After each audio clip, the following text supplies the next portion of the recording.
Pilot, we'll wait for your confirmation of thrust before releasing the ROV. Roger, dive suit.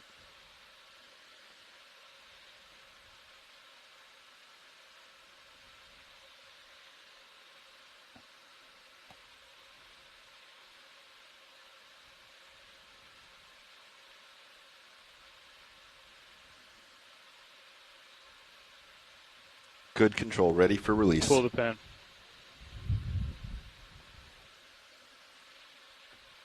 Stand by for line, pilot. Standing by. Okay, looks like it's clear. Let's make our way to port, please. Understood, auto head in, making my way slow to port. Understood. Looks like you're clear of the transom, and just make your way to center line. Looks good. Adding some lateral, heading to center. That's a good heading there, pilot. Looking good. Pushing out slow.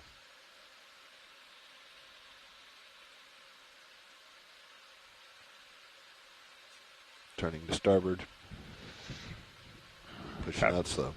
Copy that, pilot. It's looking good. You're almost to center line there.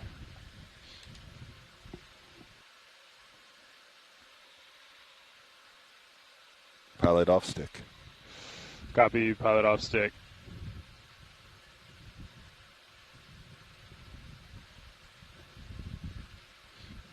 You can keep your auto head in, pilot. Auto head engaged, inverse of ship. Copy. Stand by for streaming.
Okay, deck streaming looks good. Let's launch Sirius. Okay, pilot, if you could provide some slack when we bring Sirius over the transom, please. Wilco dive suit.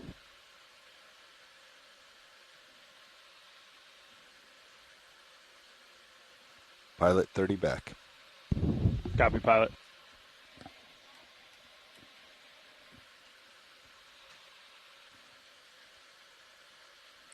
Pilot 50 back.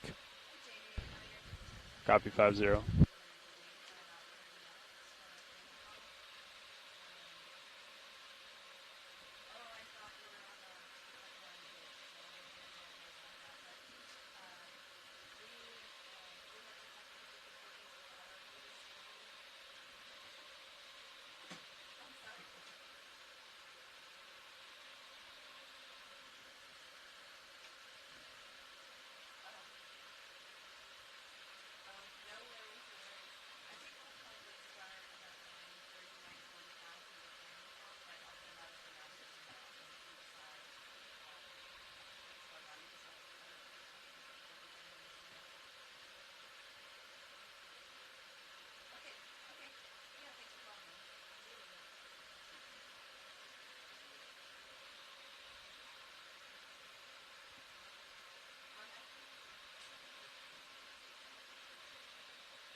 That's looking good, pilot. I think just maintain what you have. Pilot still at 50.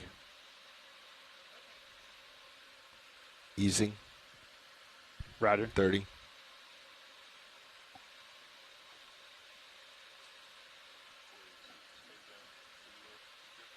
Pilot easing off. And off stick. Copy, pilot.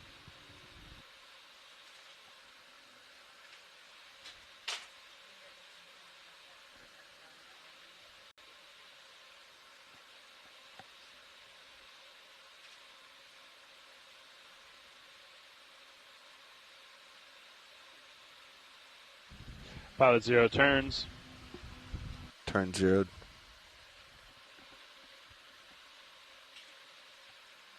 Winch reset.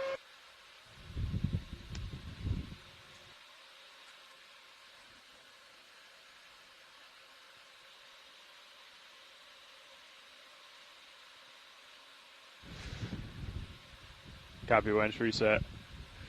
Deck disable A-frame, please. Okay, lines are clear. Pilot, are you ready to descend? Control room's ready. Roger, let's go down to 50 meters and hold at 15 meters a minute. Winch will do the same. Wilco dive suit.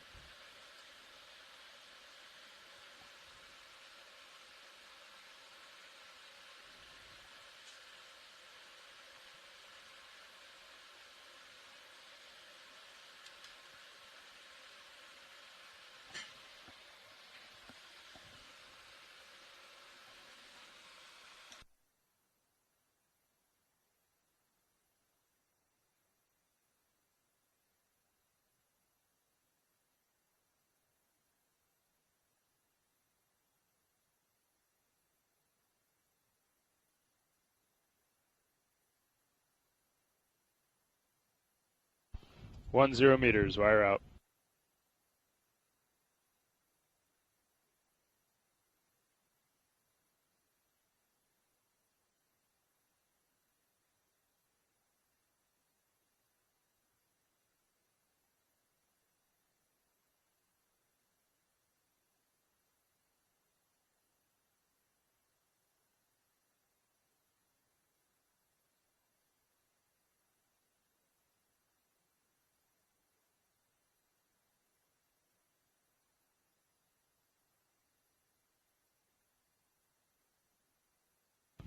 Two zero meters, wire out.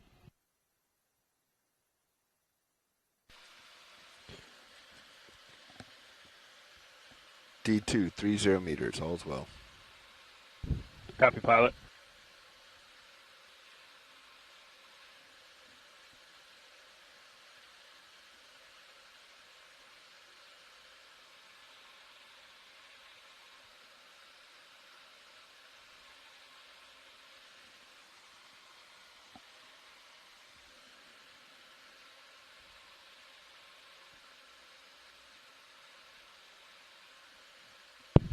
30 meters, wire out. D235, all's well.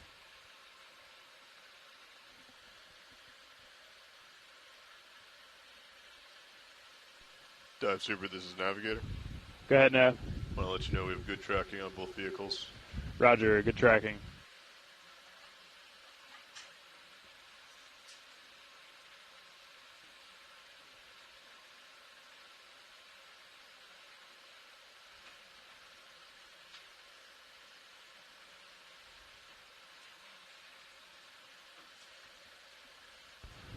Four 0 meters, wire out. D240, all's well.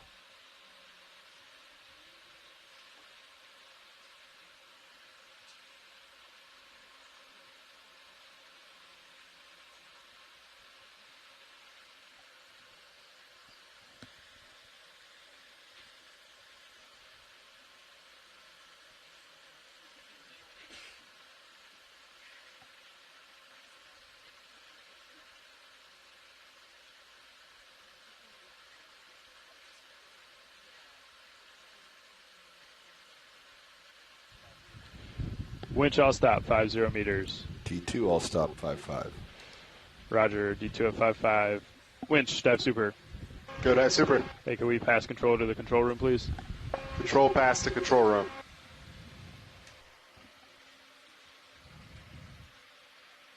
Control room confirms control of the winch. Copy that, co-pilot. Nav, dive super. Go ahead, Dive Super. Hey, how's our approach to waypoint 1? We're looking really good. If we continue going this way, go ahead and do that turn. Okay, yeah. Is that okay with everyone in the control room? We make that turn at 50 meters here. We hold the vehicles here? We are ready. Pilots are ready to put in any moves lateral if need be. Okay, great. We'll get that going then. We decreased our rate of turn back down to 15 degrees a minute. Good copy. Rate of turn, 15 degrees.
And nav and pilots, we're going to keep our forward way in as we make this turn.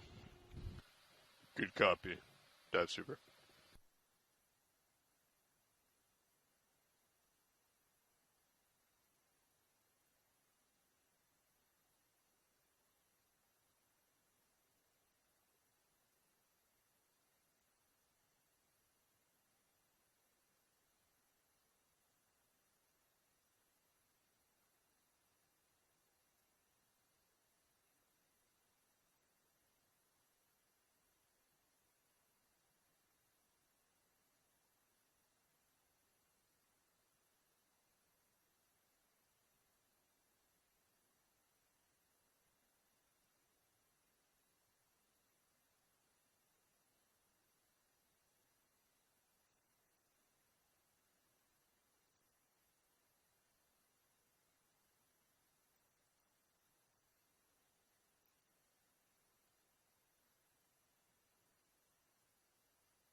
Now, what's the current magnitude? Is that still around 1? Yes, current is 0.9 knots, and it's coming rate starboard side midships, heading due west. Great, thanks.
Dive Super Nav. Nav go.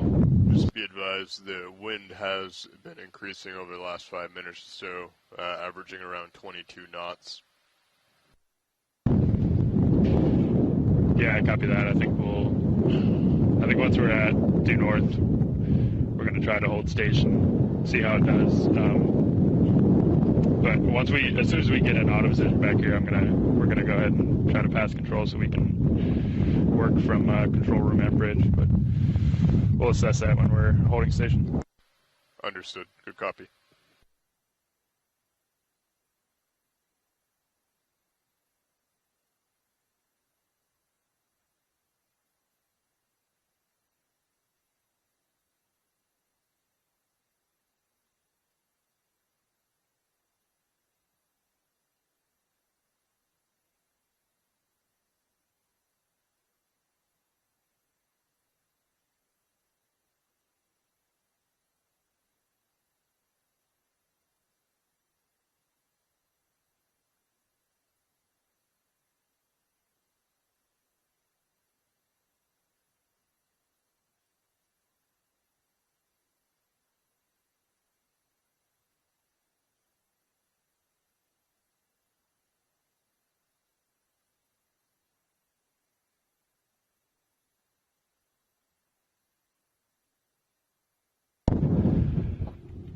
Now, we're gonna re-enable port prop and rudder to help get in auto position. Good copy.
Dive Super, this is Nav.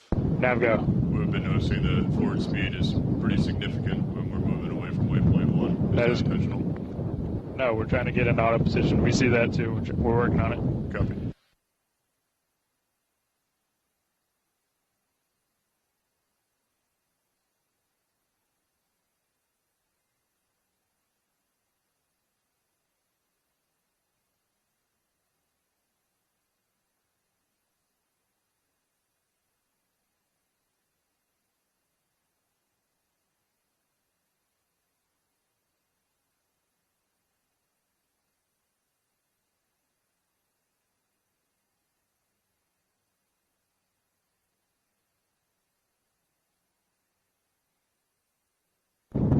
Yeah, no, we have 0 thrust on right now forward. We're just trying to bring it down. Understood.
Nav, we have auto surge and we're having some trouble getting in auto sway. Good copy, Dive Super. Vehicles are safe.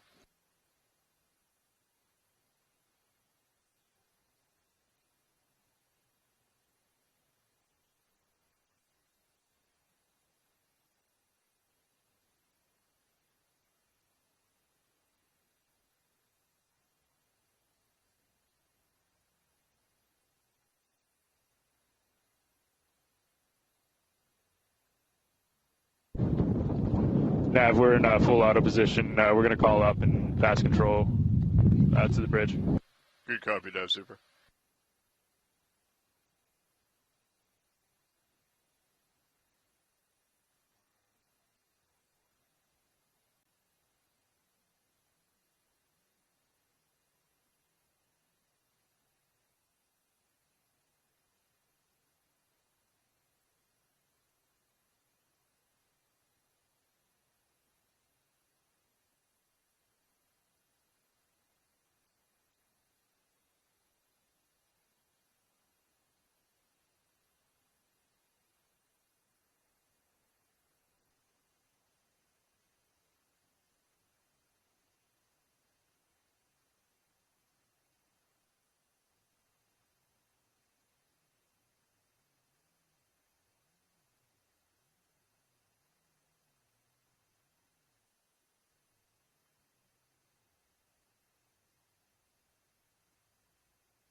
Nav, Dive Super.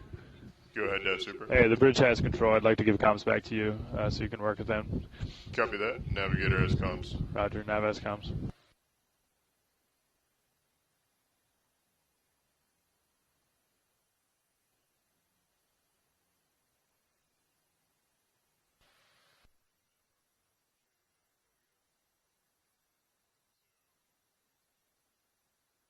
Dive Super Bridge. Hey, bridge, Nav has comms at the moment. Nav Bridge. Can we rotate our heading more to port? We are having trouble holding auto pause. Good copy. Go ahead and start coming to port. Alright, sounds good. Thank you. Just let us know when you find a good heading. Alright.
Now bridge.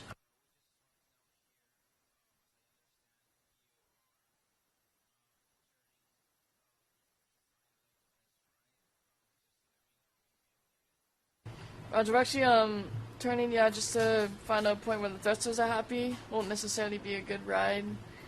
But we are kind of settling out here. Just be aware conditions are pretty variable. We'll probably have to make some heading changes throughout the day. Roger.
Great. Do we need the general announcement? Thanks.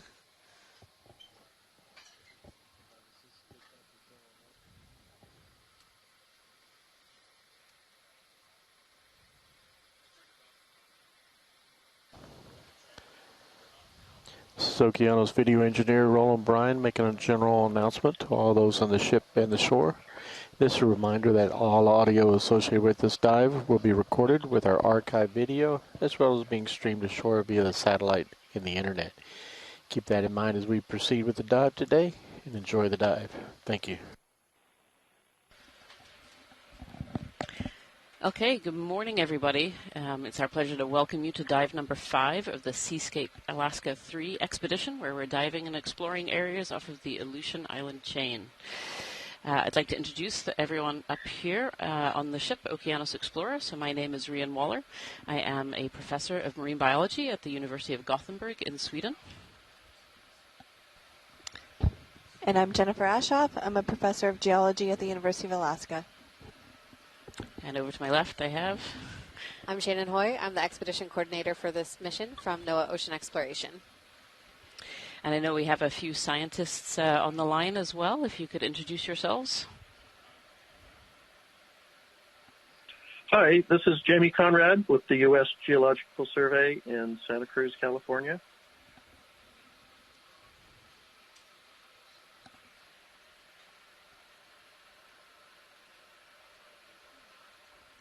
Yep, and that sounds like who we have on the line. We have a whole bunch of scientists in our science chat room as well today. And just before we start this dive, we'd like to acknowledge where we are. So as we proceed to explore the deep waters of the Aleutian Islands, we respectfully acknowledge that we are working within and around the traditional Alaska native homelands of the Sugpiaq, Alutiiq, and Unongan. We acknowledge their native homelands and honor the indigenous knowledge and heritage of these coastal communities and their relationship with the ocean. We will work with care not to disturb the Alaska Native uses of the ocean environment, and we look forward to building upon this indigenous knowledge to add to our collective understanding of the oceans. And so just to give us a little overview of where the dive is today, I'm going to pass it over to our EC, to our expedition coordinator, Shannon Hoy. Thank you, Ryan. Yes, good late morning from Alaska up here on the ship. So if you join me on stream 3, I've got a map up here for you just to orient us all to where we've been and where we are today. So if you look at this map, we started on the 14th, which I don't know how many days ago that wasn't now, leaving Kodiak, Alaska, and steaming west as we continue our way across this trajectory and then up into Unalaska. So this will be the 5th dive of our Seascape Alaska 3 expedition, so the 3rd in this series of expeditions. We started with dive 1 with a water column exploration, moving to dive 2 where we went a bit deeper to 2,300 meters, investigating the morphology and geology and fauna at that depths. Dive 3, unfortunately, we only got to about 83 meters, I believe, and then came up as conditions worsened in terms of the weather. So unfortunately, we weren't able to look there. That was going to be a shallow one.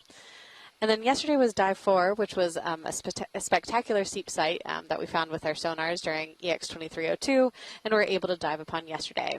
Today we are over here at dive 5, just about 90 nautical miles west of where we were yesterday, looking to dive on a scarp feature at about 2,800 meters. I'm going to move from this ArcGIS map now to a Fledermaus scene, where we're showing the 3D bathymetry and data of where we're operating. Let me just reset this scene for everybody to get you oriented. Okay, so you should be seeing quite a similar map from the one that I just had above. These 4 white dots, those are the dives previously dove, and this orange spot, that is where we are now. So I'll zoom in here and I'll let Jen take it away a little bit with some of the broader geology as we talk about why we are here today. Thanks so much, Shannon. Your maps are always so beautiful. I love looking at them. This is a really exciting expedition, everyone, because we're exploring along a really important geologic feature called the Aleutian Trench. And just above the trench is an area we call the continental slope, and then up from that is the continental shelf. So on planet Earth, there are 45,000 kilometers of subduction zones. and the Aleutian Trench is about 4,000 kilometers of that. So it's a good portion of the Earth's subduction zones. And subduction zone, as Shannon's pointing to, is where you have subduction of either of an oceanic slab underneath either continental or oceanic crust. And we're in a really interesting spot today where at this subduction zone, we're getting very close to a place where the subduction zone geometry is changing. Towards the east, the subduction zone is pretty much head-on, where the oceanic slab meets the continental crust. However, as we move further to the west, that incidence becomes more oblique, meaning that the oceanic crust meets the overriding plate with a little bit more obliquity. So it's coming at kind of an angle, and so you get a little bit more shearing. So if you look at the map, you'll notice that the continental shelf is quite a bit wider to the east and quite a bit narrower to the west. And so this is pretty characteristic of the change that you see in the subduction character along the margin there. So right at the subduction zone, we have the Aleutian Trench, which is a very deep feature. It gets up to about 25,000 feet deep in places. And the area that we're at today, and we're going, it was around 7,000 meters, so we're getting quite close to where the trench is at its deepest, but not quite yet. So it's a really cool feature. It's very deep. Its depth is higher than Denali, which is the highest mountain in North America. So as we proceed today and we zoom into our dive site, we're looking at a really cool feature called the Lone Knoll area. This area experienced some very strong earthquakes back in 1946 that caused a run-up in nearby islands that destroyed a lighthouse and created a run-up of tsunamis that were about 42 meters high run-up. So it's quite high. And the waves of the tsunami from 1946 made it all the way to Antarctica from Alaska. So it's such a cool location. So this knob that Shannon is pointing to is called Lone Knoll. There have been a number of papers that have been written by scientists discussing this knoll, and there's some debate about whether or not this played a role in the tsunami, and if it did play a role, what exactly that role was. And so we are trying to look at some of the fault scarps today that are just up to the north of that Lone Knoll to see if those provide some more insight into how or if or when this knoll may have been related to that earthquake. Because some scientists have suggested that the earthquake triggered this big landslide, and then together the earthquake with the landslide is what gave us these really strange, very high run-ups in the tsunami. And we want to make sure we understand these processes so that we can better predict and understand the impacts of future geologic hazards. So thanks, Shannon. That's about all I've got. Yeah, so biologically, this dive today, so we're starting about 2,800 meters, so this is a relatively deep dive. But it's actually very similar to the dive we had on dive number 2 in terms of depth. And I've had some really exciting conversations with colleagues over the last few days about some of the things that we saw on dive 2. And we potentially saw some new species of sponges that we hadn't seen before. So I'm actually kind of excited to go back to these depths and see if maybe we see some of those that we might be able to collect to get some DNA analysis on.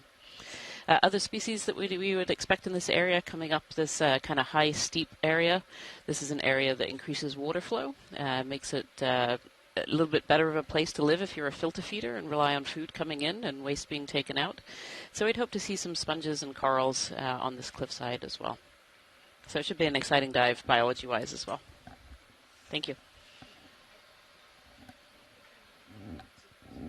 All right, so with that, we are currently at about 2,050 meters, so we still have a little bit of a ways to go. Once we reach the bottom and the pilots get settled, we will begin this dive. Thank you so much for joining us.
pilot watch lead.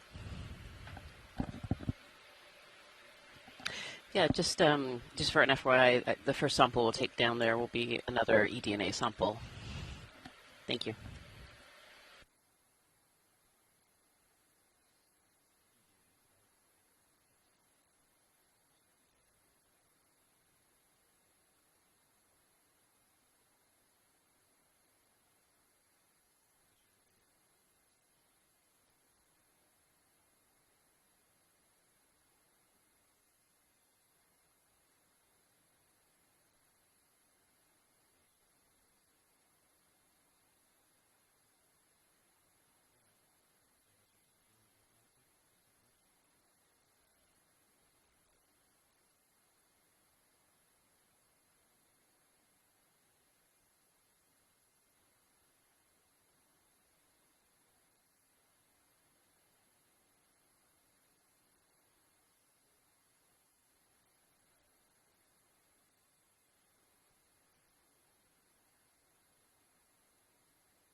Okay, everyone, we're starting to see the bottom here as D2 settles out.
Okay, good morning, deep sea explorers. I'd like to welcome you to dive number 5 of the Seascape 3 expedition. We are exploring waters just south of the Aleutian Island. Och på svenska, god morgon, du pavets throskera. Välkommen till Dick 5 på Seascape Alaska 3 expeditionen. So we're very excited to be on the seafloor today. We're doing a dive off of a scarp just slightly north of the Lone Knoll. We are in just over 2,800 meters of water today, and we are about 51 miles from the nearest landmass. And we're hoping to do a dive today along the scarp, going up quite a sharp feature, and hopefully ending our dive somewhere around 2,560 meters or so. We have just landed the ROV. The ROV pilots are just getting us all set up and ready to head on our track. And you can see we've kind of landed in this very hummocky, is that the right term? That's a great term, man. That's perfect. Yeah, this very, very sedimented basin, which is what we expected to find, kind of at the base of the scarp area. And I can see on the seafloor a lot of mounds, probably biologically driven. There's probably critters, animals living under those mounds, in and around them. And so I'm excited to see what we see today. And those of you might have seen the fish that just went by. We have some scientists on shore that have informed us that's a rat tail fish.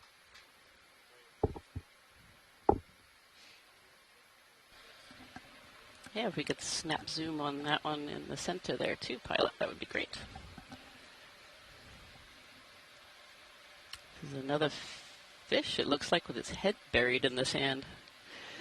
Oh, and we have a sea pen. This is an umbellula sea pen. Sea pens are actually often classed as a type of coral. And sea pens are a little bit unique in that the majority of them like to live in very sedimented areas. And what are these stick-like organisms? The ones on the kind of the top left of the screen there, those are probably worm tubes that are sticking out, with worms where most of their body is beneath the surface, and they're having these tubes up against the up into the water column there. I don't know, pilot, if we can get any closer to the fish in the sea pen, we'd love to have a look and see what's on the stalk of the sea pen there.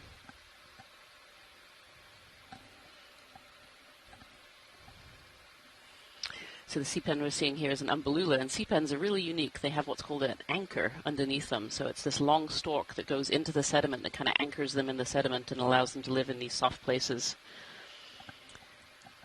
And sometimes, in some species, this anchor can be much larger than the actual piece that's sticking up above the sediments.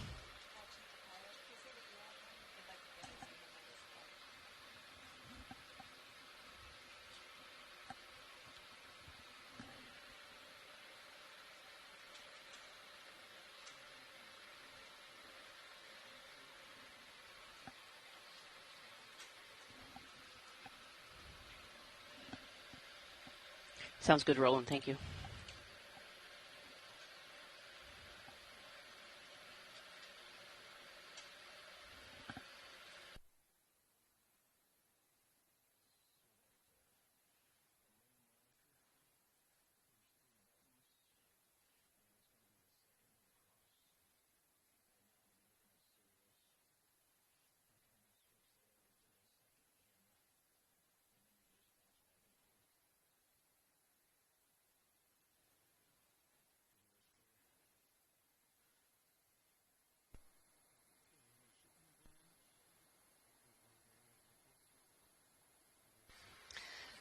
Okay, so here we are on the seafloor in an area that's about 51 miles from the nearest coastline. We're in an area that we call Knoll, and we're currently at a water depth of 2,800 meters, and we're looking at some mud on the seafloor and some sea pens, but not as many as in other places. In some mounds, you'll see this kind of hummocky-looking surface on the top of the seafloor. A lot of those are biologic, and you'll see this kind of a close-up view of the hummock right now, right in front of us, where you see that rollover on the ocean floor surface. This area has experienced some tectonic activity, and we're investigating a landslide scarp today, one that, at least on the bathymetry data, looks pretty fresh, meaning that it could be fairly recent. So there's some discussion in the chat here that suggests that, there maybe aren't as many organisms here as they expected. Biologists, I'll let you correct me if I'm wrong here, but it definitely seems like there's not a lot out here. And yeah, it's one of these things where we may not be seeing a lot on the surface here, but actually there are a lot of animals here. Those tubes that we saw earlier sticking up out of the sediment, that indicates that there's probably tube worms and quite a number of them. And a lot of animals at this depth actually like to kind of cover themselves in the sediment as well. They might just be a little bit underneath. So we always want to be a little bit careful when we see an area like this and say, oh, look, there's nothing there. Like, many people have in the past. Actually, if we kind of go into the sediments just a little bit, very often we do find a lot.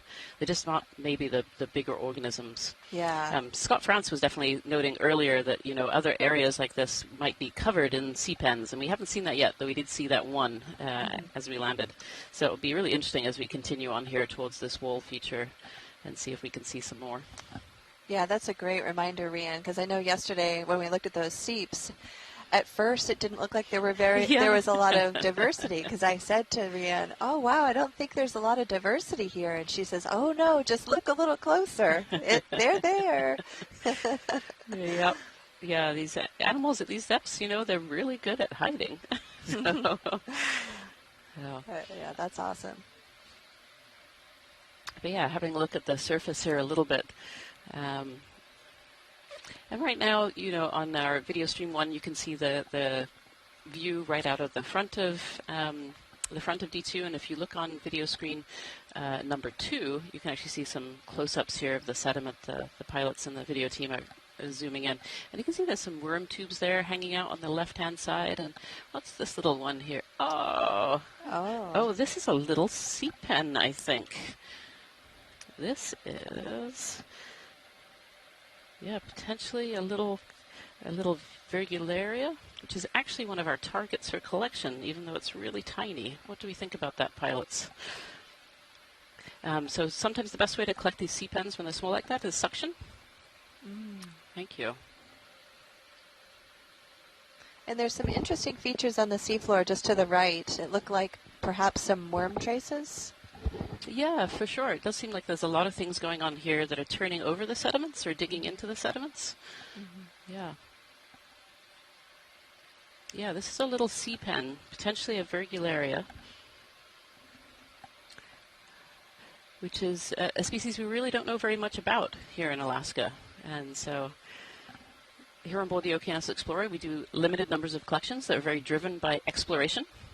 And so we're looking for very discrete samples. We only take a few samples per dive, and we're looking for species that we don't know much about, maybe are new species, or sometimes are representative of what the area looks like. And this has been a species that's been targeted by colleagues as something we really know very, very little about. So it'll be an excellent collection.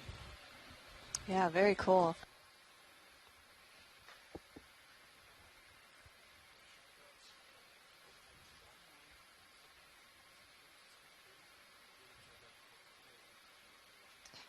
If you're joining us on shore, then you might hear a silence here as the pilots need to focus in order to collect the sample. So you can follow along on screen 2 as well.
He's really hanging on.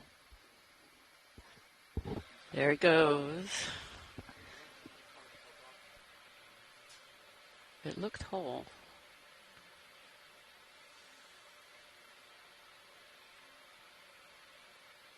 Huh.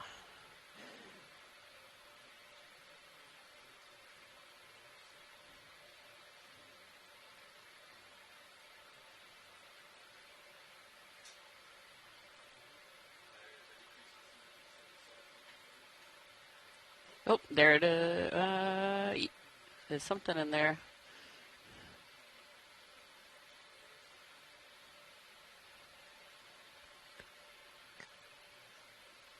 Got very muddy.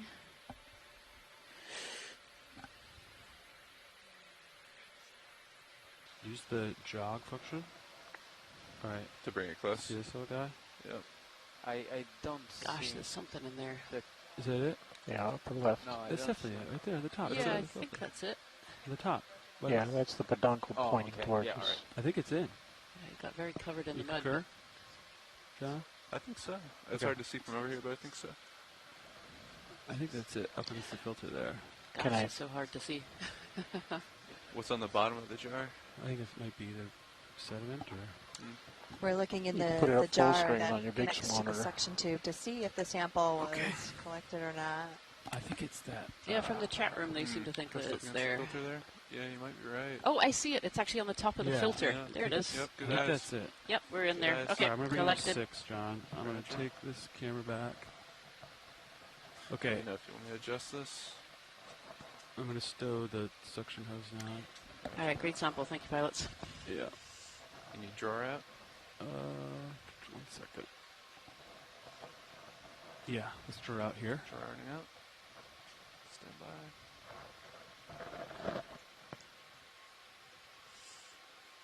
It's really nice from this angle. I can Yeah. see the Excellent. We've elevation collected a our lot very better. first So sample watch the- today, Yep. Okay. and the pilots did a great job getting that sample. All right, so I'm going to bring it close to the gate. And then I'm just going to release it, and it should just snap it. Coming back. You might hear the control room go a little silent when we are collecting samples, and that's so Sure. we try to make sure it's nice and quiet for Awesome. the pilots to focus on what they're collecting. And then Rhiannon and I are sitting in the Would you like back me to row, do and with, we're entering data into our computers as they make the collection so that we can note the time of the day and the type of sample that we're collecting. That way, shoreside scientists who conduct research in these specific areas can find these samples and find the data associated with the samples so that they can conduct their research to learn more about these organisms.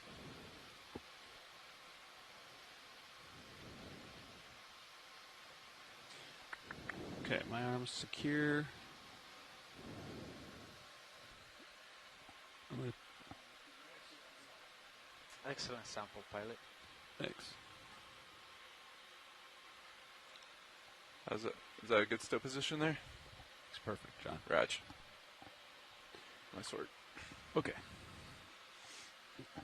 Kill hydraulics. when we're Hydraulics down. HP secure. Okay. Nice All job. right, here we go. Seal my camera back. Oh. Taking off. Copy. Yep.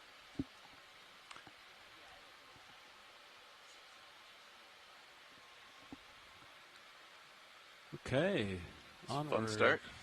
Yeah. Suction samples are great fun. My curiosity is the best of me. I have to go see what this is. Tilt up HD2. Coming up.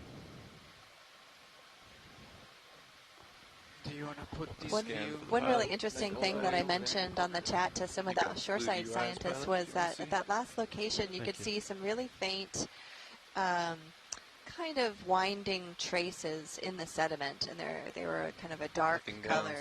And in the rock record we have I'm just gonna look at this rock. we roll. have traces that are preserved in the sedimentary record, PhD2 on the primary those subject. traces are very similar to what we call planolites. Just request it. There's a and we whole can make it happen. subdiscipline in geology devoted to studying the traces of these organisms, and that subdiscipline is called All right. ichnology. move And to so our by looking at some of these direction modern of traces movement sitting here. on the seafloor, it gives us a lot of insight into It's nice, John, as we have this what one, too. we interpret the ancient All right. landscapes to be You want me to- when we do you want look me to at line that one rocks in, that have similar traces preserved in them. HTC So it's just really for, cool to see Is that a these Bersingid? You can do both, John. traces in the modern. Yep, sounds good. Like if there's a subject. take Hopefully it. we get to see some of the animals that made them too. Yeah, for sure. They can be hiding in there, so they can be really hard to spot sometimes. Okay. I think we're seeing a sea star on the back of Let's, this little boulder I'm here. gonna pivot around for this Yeah. this Berzinga. Yeah. And John, you can take me easy on it. I'll get you closer. Raj, okay? are we stationary now? Yep. Copy, so thanks. we are. We've been stationary for Perfect. like 5 minutes. Thanks. Just confirming. Yeah, I think this might be a Bersingid. I'm gonna bring you in on the Berzingid.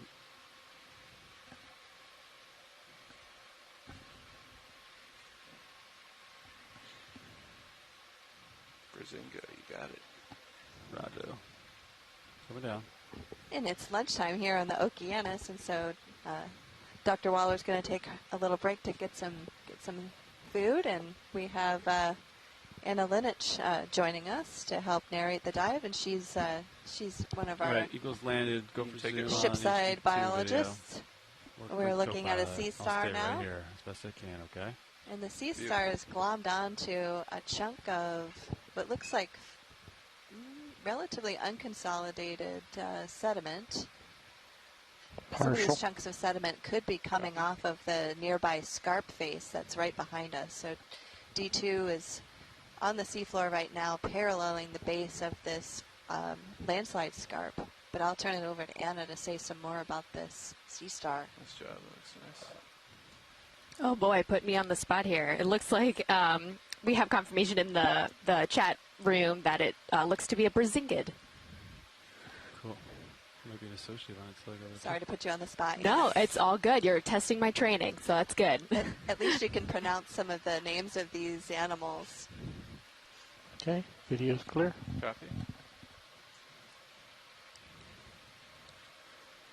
And Scott France says that it looks like there are some very small cladorized sponges Still straight up past in the the arm. upper left of the Berzingid. Looking, coming in the center there. Okay. Yeah. And they're noticing a pollinoid on the arm of that star.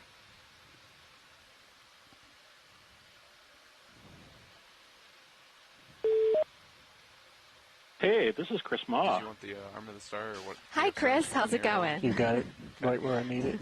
It's a max Good. zoom. I've just been biding my time until we could see some good starfish video. And I see that we have a nice Bersingid, and it's rife with very So go ahead and interesting tilt back down to the associates. And honestly, this is probably one of the first Bersingids that I've actually seen from the Aleutian Islands. And I'm quite familiar with this fauna. There's a bunch of them documented from the Russian side, but I don't know that many have been observed or documented from our side on the North American side. So this one looks like it might be Fraiella or something akin to it. It's actually kind of curious because if it's possible to get a zoom on the arms, you notice how really That's max swollen they zoom. are? It's very possible. Yeah, it's possible that those are parasites. There are small crustaceans that are essentially barnacles called ascothoracicans, or they might actually be rhizocephalans. They're parasites. And they work their way into the bodies of these animals, and they take over their reproductive systems, their gonads. And so, That's that's max what zoom. those That's large it. swellings might be. It's not clear just from the side we're at, but they are known to have them. Bersingids in general are really one of my favorite creatures because they're filter feeders, which is really unusual for sea stars. And the spines that we're focusing on, they're covered with kind of a sock, and each one of these socks have a number of small claw-like structures called That's something pencillaria. on here listed as And when digital small zoom. crustaceans go flying through the current and get snagged on these spines, they're caught by the animal and dragged down into the mouth where they're devoured. So although they seem like passive kind of filter feeding animals. They're in fact predatory. And here we're actually seeing one of the sort of few occurrences where you're seeing some kind of associate scale worm or some other kind of polychaete, which is also not something that is well documented. Recently, we just had Marion Pettibone, or rather Polychaete Day, in honor of Marion Pettibone, and she described a couple of, and there's two. You see that other pink worm on yet another one of the undersides of these arms. So there's all sorts of interesting things. Even sea stars are habitat in this kind of area. So, but as we were taking a glance over the surface and you could see the spines, you'll notice how there is that kind of, that sort of, there's not for lack of a better word, sort of a fuzzy covering over the surface.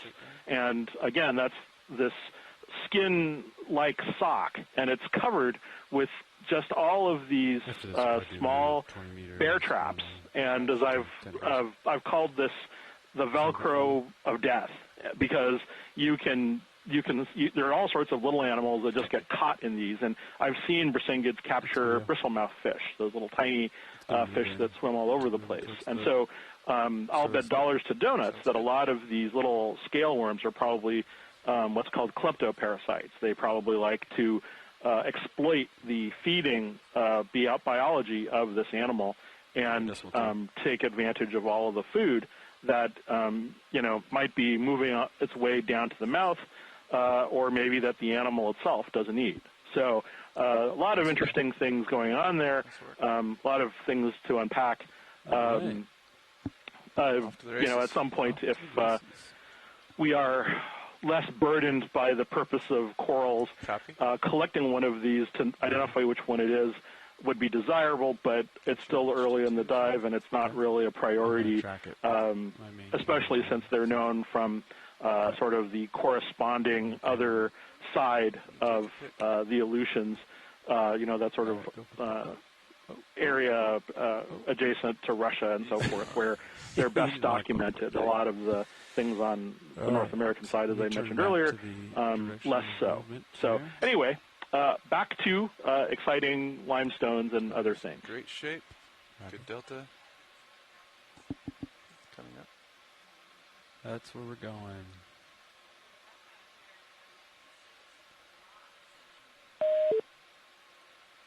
In the background here, you can see some blocks that are probably chunks of mudstone that have been coming down off of the scarp face that's nearby. We're getting very close to the scarp face. I think we're going in the direction of it now, and as we continue in that direction, we see more and more of these blocks of mudstone. We picked up a few of these mudstone blocks about 2 dives ago, and at first they looked like carbonate, and I thought perhaps volcaniclastic, and then when we got them on board, when I looked at them closer, they were clearly mudstones. And they have a lot of clay material in them, so they're pretty friable and they're hard to pick up, as we discovered. It took a couple tries to get some of those samples on board. But look how angular this one block is, sort of down, coming up into the center view. That angularity means that block didn't come from very far. And it's usually with clasts, C-L-A-S-T-S, they get rounded when they are transported a long way through turbulent flow, because there's a lot of grain-to-grain interaction that knocks off the sharp edges. So this is really significant because it says that we've got mudstone blocks that have been deposited here fairly locally, and we know from the bathymetry we have a scarp nearby, and so it's quite possible that these have sort of slumped or fallen off of the nearby scarp. And also, I'll also mention that at this water depth we can get debris flows, we can get turbidity current flows, so there are a wide range of sedimentary processes that function in this particular area. Most of the sedimentation is dominated by suspension deposition, so that's where you see all that snow that's in the background in the water column. That's organic matter that slowly settles out of suspension and blankets the seafloor with this organic material. And then occasionally you have events like debris flows where big slurries, if you will, of chunks of sediment kind of flow down in one big mass of debris. That's a debris flow. And then occasionally, especially near canyons and gullies, we can see these other types of flows called turbidity currents. And those turbidity currents are kind of like debris flows in the sense that they're a mass of sediment, but it has more water than sediment, and so it has a slightly different characteristic of flow, and it's more like a milkshake kind of versus like a slushy or a slurpee. Change it to 1 ox. CP test up there. So this is another block that you can see out in the distance, a very angular block of what's probably mudstone.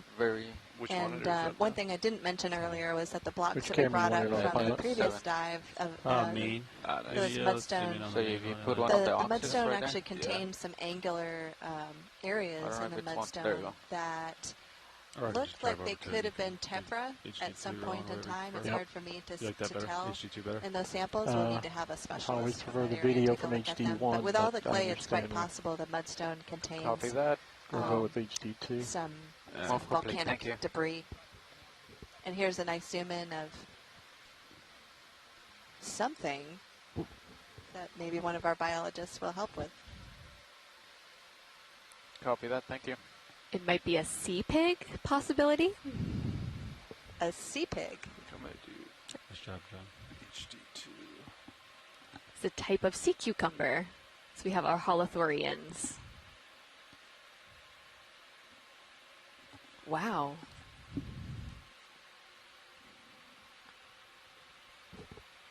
It's extremely translucent.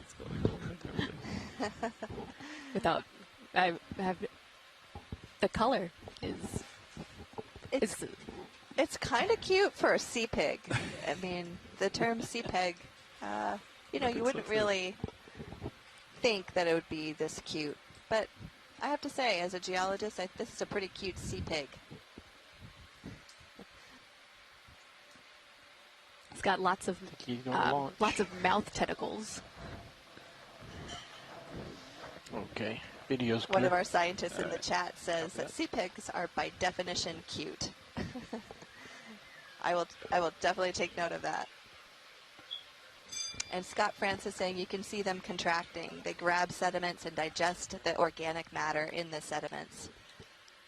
And with it translucent like this, you can see the digestive tract in the side right there.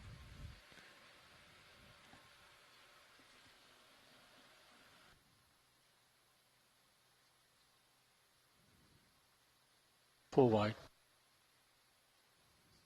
Thanks, video. Okay, for those of you who might have joined, and I saw quite a few people join the chat in particular, this is the third expedition in the Seascape Alaska campaign. We are exploring the Aleutian Islands and the trench next to the Aleutian Islands. We're currently in an area that we call Lone Knoll. This is the fifth dive of this third expedition in the Seascape Alaska campaign. We're currently located about 51 miles offshore and approximately 160 kilometers from the community of Unalaska. Our water depth at this point in time is around 2,800 meters, and our objective today is to start at the seafloor here and move up along this feature that we believe to be a landslide scarp. This landslide scarp may have been related to a proposed landslide block that, in concert with an earthquake, may have been responsible for very high run-ups of about 42 meters in a nearby community in Unmiak Island in 1946. So this was an older event, but a very notable tsunami that traveled all the way from where we are now to Antarctica. And this run-up of 42 meters is very high and very unusual.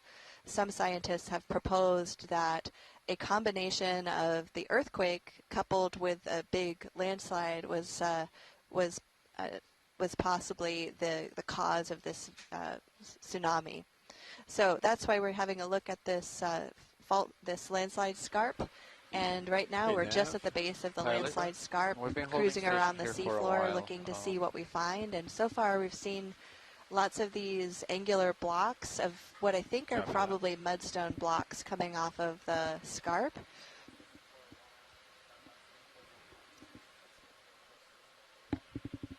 Hey, video. Just did a quick pilot change.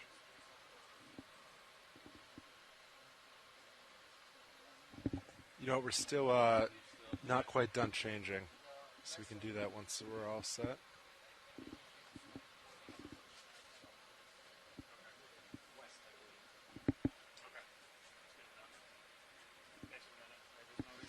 We have pilots changing positions right now, so you might hear a little bit of silence coming from the control room as this happens. How's it going, pilot? Co-pilot? Co-pilot, you driving my Mini Zeus there? I sure am. All right.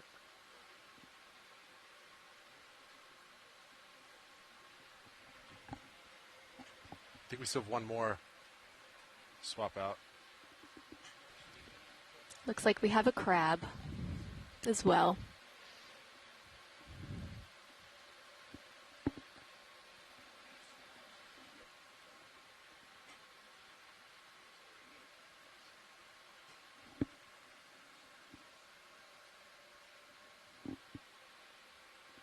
When pilot's comfortable, you can take it rolling.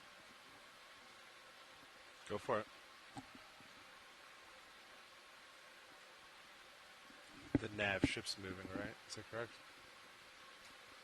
Nice zoom in of this Let me crab make sure here on the that it still seafloor. is.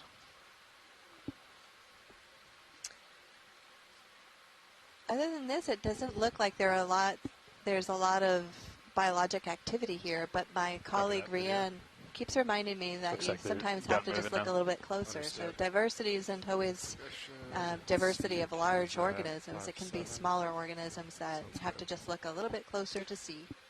Yeah, previous pilot was kind of parking and we're just steering the camera, but if you want me to leave the camera stationary, you're welcome to try to. No, I think that makes sense, right? I'll just try to park and you can drive. Just got back from my break. You probably already looked at it already, but Oh, wait, there's that some doesn't really look- interesting worm that doesn't casts look there right on then. the ground No. there. It's kind of new. You can see the top of the tube sticking out.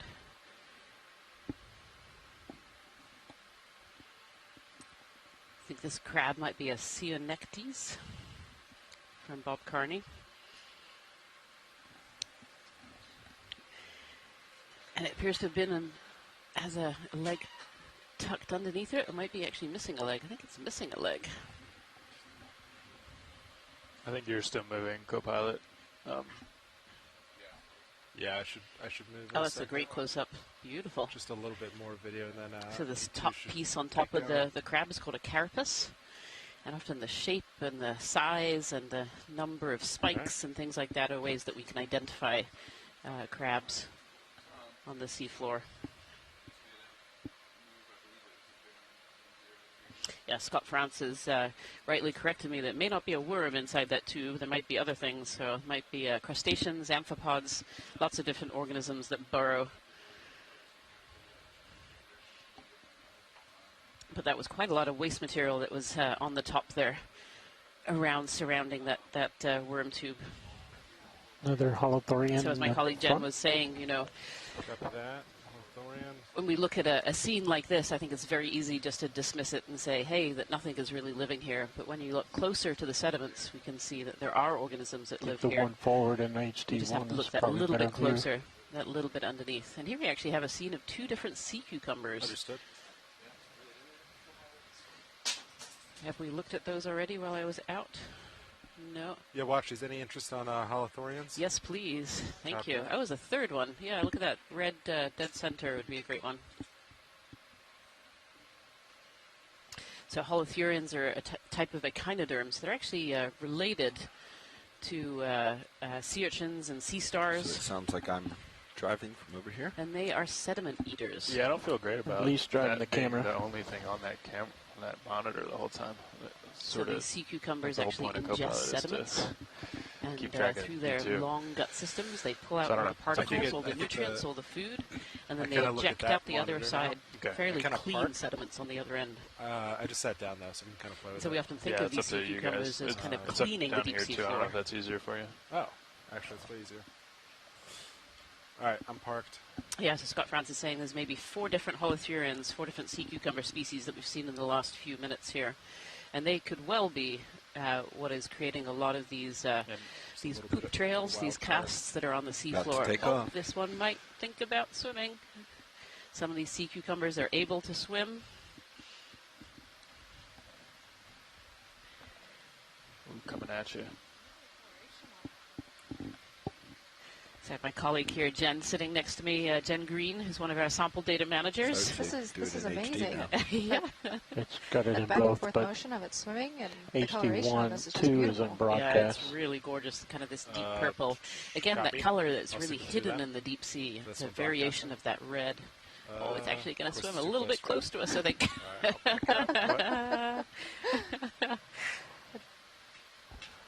So we're not broadcasting one at all.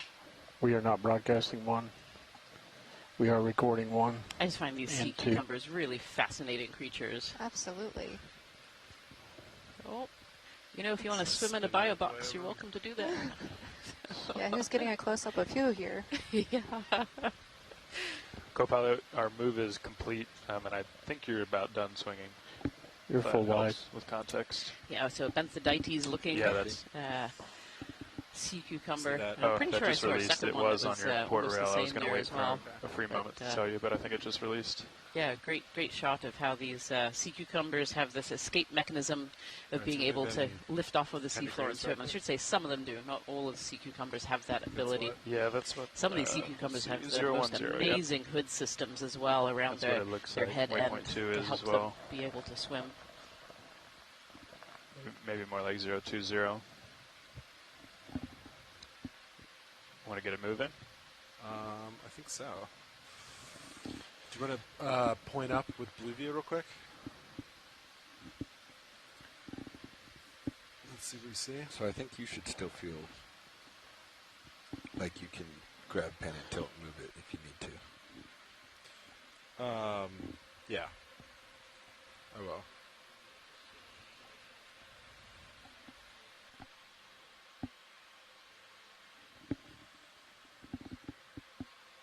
Yeah, I said it's going to move in. Looks like there's So stuff. I think there's, 10, yeah. 20, something like that.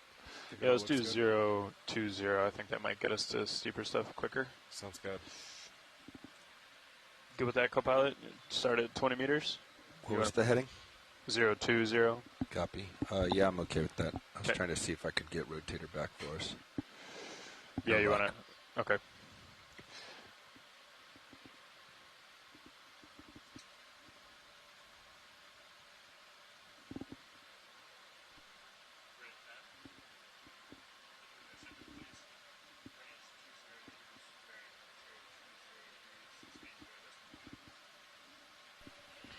So if you're just joining us today, we're on dive number 5 of the Seascape Alaska 3 expedition. We're exploring deep water areas off of the Aleutian Islands. This dive number 5 is an area called Lone Knoll Scarp.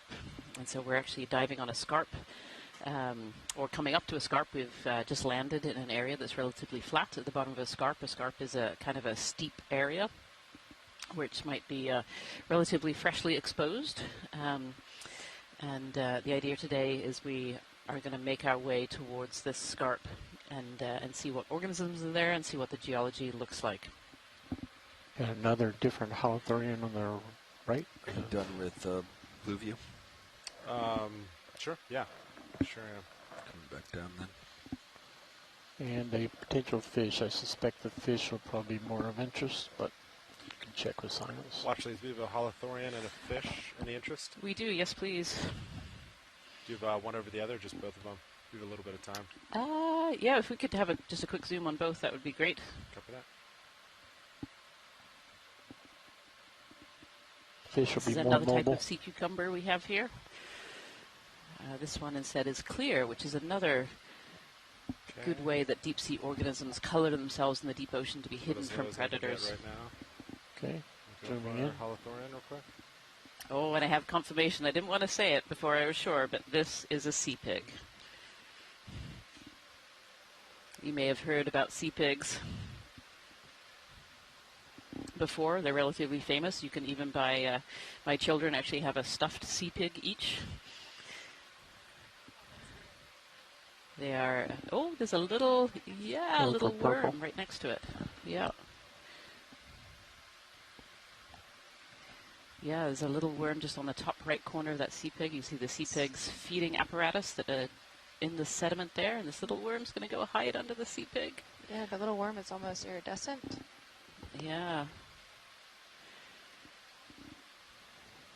And it's, yeah, folks are saying that this is a scale worm, but I'm having trouble seeing the scales. So they might be just iridescent, so they can't quite see them. So sea pigs are a really interesting type of sea cucumber in that they often have a little associate. Sometimes you see a little juvenile king crab can be stuck underneath the sea cucumber. Really? But this one seems to have a little scale worm. It's really, really interesting.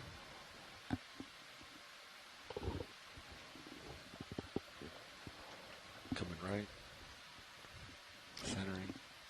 And here we have a fish.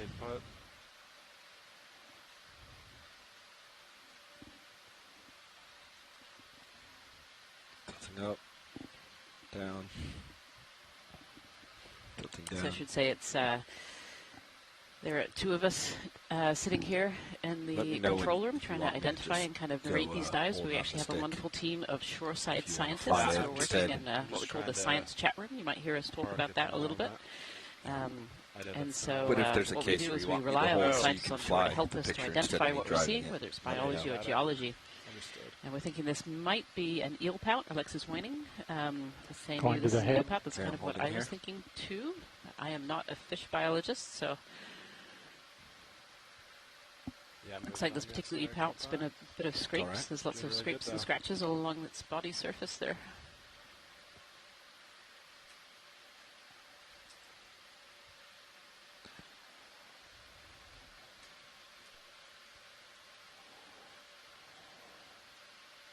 Yep, Mike Vecchione has confirmed that is indeed an eel pout. That's a beautiful shot of its head. Thank you, pilots and video. That's great.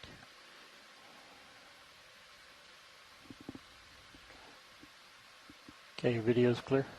Oh, this looks like this fish is snarling at us with its lip raised. It does. It certainly does. Pilots, that move is complete. Copy that.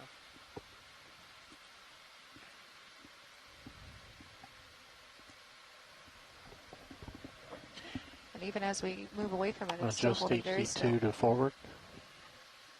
Yeah, it doesn't seem too bothered by our presence. You know, some organisms we see on the seafloor really are bothered by our presence and swim off quite quickly. And others just seem to sit quite calmly and let us observe.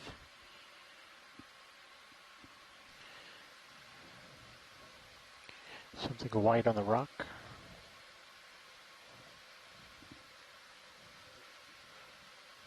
Do you want to keep some moves in? I think the priority is getting on the slope. Yeah, let's do it.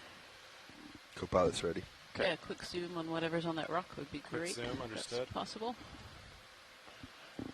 All right, co-pilot, you want to do a quick zoom?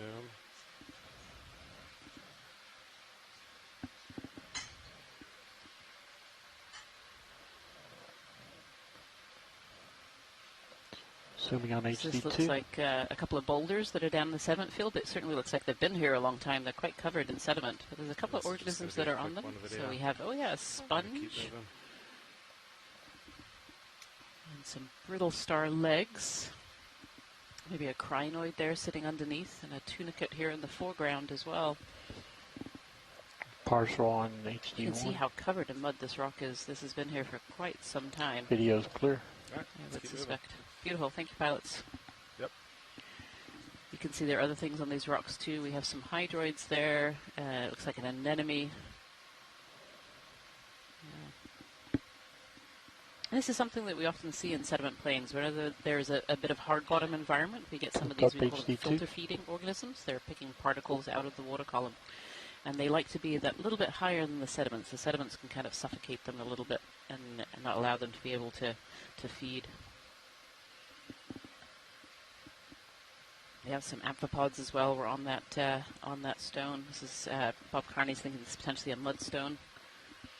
This is one of those sea cucumbers that we saw earlier as well.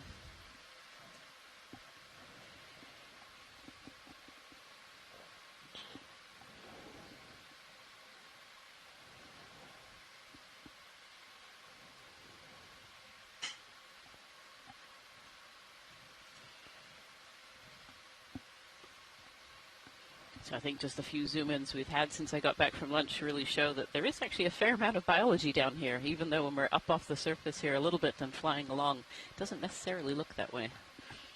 Yeah, the organisms down here seem to find the right habitat that they can thrive on. They definitely do. They definitely do. And it's one of the great misconceptions about the deep ocean that it was originally thought back in the 1800s that, of course, that no life could live in the deep sea. It was just, too dark, too much pressure, too extreme environment. But here we are today, seeing that that is definitely not true, even at some of these really extreme depths. This looks like a little topographic high here. Still very, very covered in sediments. Look at that.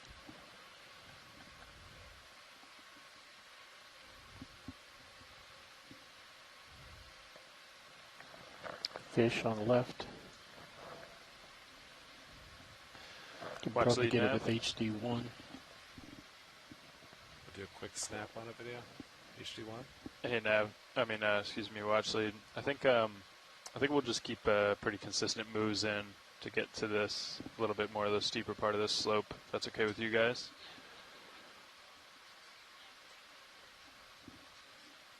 Okay, yeah, sounds good. We'll just keep that consistent move in, and pilot will zoom at his discretion, I think. All right, video, Clear. keep moving. Sounds good.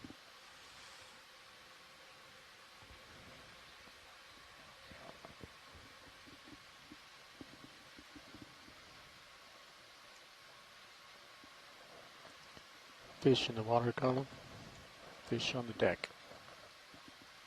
Let's go for water column one as we pass. Both cameras. I'm thinking, ooh, they both look good. HD1.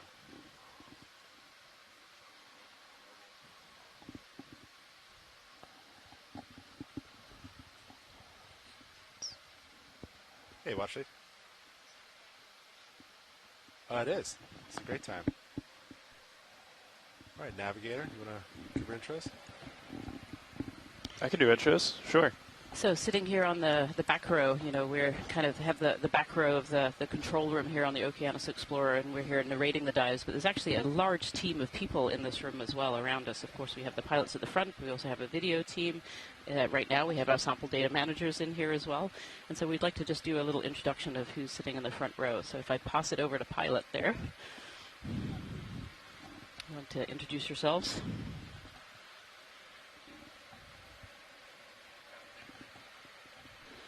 Move is complete, pilots. Copy that. Yeah, I can kick off introductions, Rian. Thank you. Hi, everyone. Yeah, this is your navigator speaking. This is Chris Ritter, and I work with a great team here with the Global Foundation for Ocean Exploration. And I'll pass it to my right to pilot. Sitting pilot right now, Sean Kennison. And sitting as my co-pilot to my right. Co-pilot Bobby Moore. And in the far right is Roland Bryan on video and satellite. And in our back row is Nate. He is one of our newest members of the video team.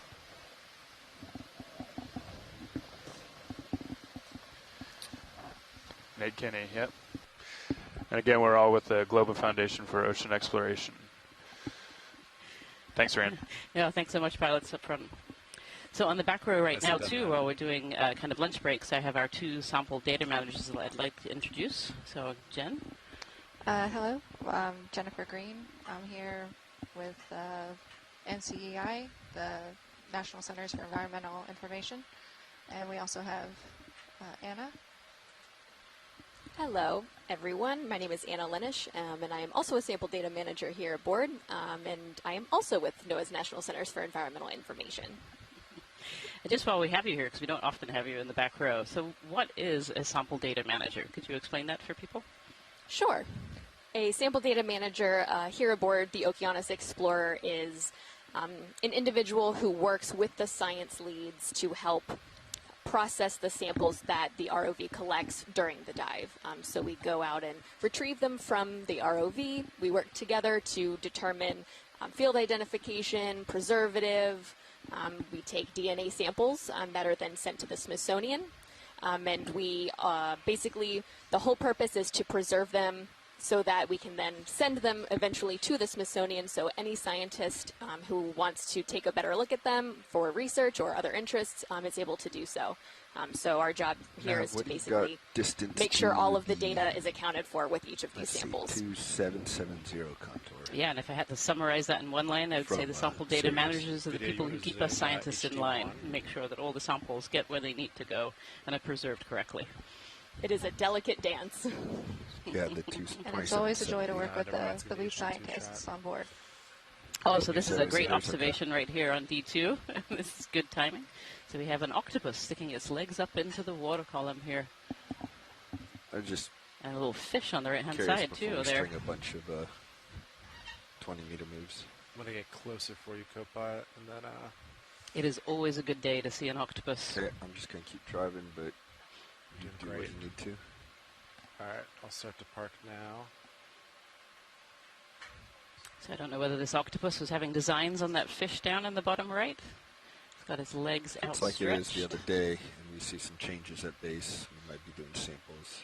We don't want to. Mike Vecchione says this is a mus octopus. Copy that. Go for it.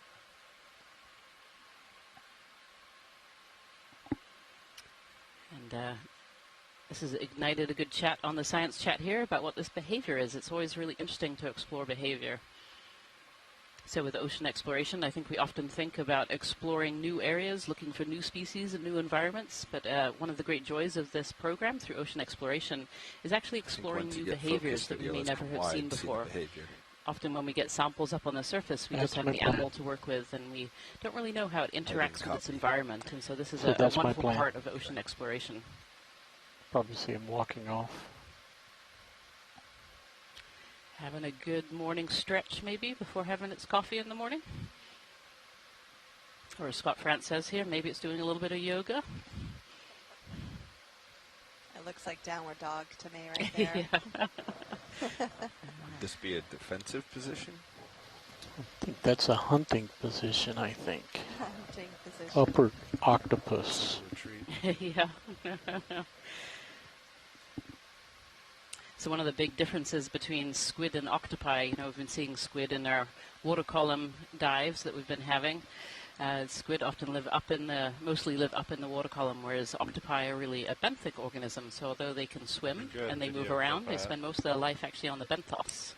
And that's where they hunt and feed, and they'll eat fish and crabs, crustaceans, all kinds of other food here on the seafloor. Slight tilt up. Yep, this also could be a defensive pose as well. You know, it does have this giant D2 just creeping up upon it. It's maybe getting a little bit defensive.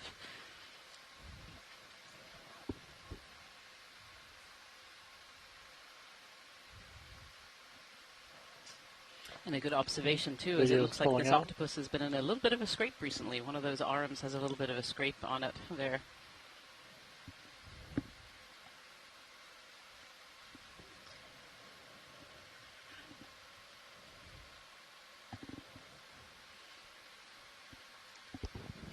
As we zoom out here, you can start to see some more of these blocks of what are probably mudstone pieces, and the break and slope that appears to be the bottom of this landslide scarp. And as D2 is starting to look up and look around, you can see on the left-hand side the flat surface of the seabed that's below the landslide scarp. And if we were to turn our heads to the right, if D2 turned its entire body to the right, then we would be able to see probably the break and slope that is at the base of this landslide scarp. There's a depression there at the base of the scarp, and you can see, not, at least superficially, not a lot of life happening here It's looking right there. And lots of little blocks of mudstone that may I'll have keep fallen moving off forward. of the scarp surface itself. Yeah, I think you got a little ways to get to the transition. Large object to the right of main camera. California. Oh, sorry, I was zoomed in. That's why it looks so large.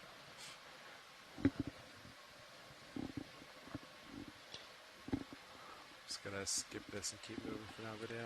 Conversation about the octopus is continuing in our science chat room with our wonderful scientists on shore who are helping us with this dive today.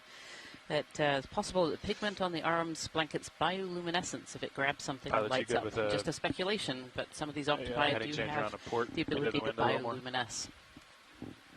A lot of organisms that live in the deep sea can bioluminesce, and this can be for a variety of reasons. Good. It can be for attracting prey. It can be for escaping as well.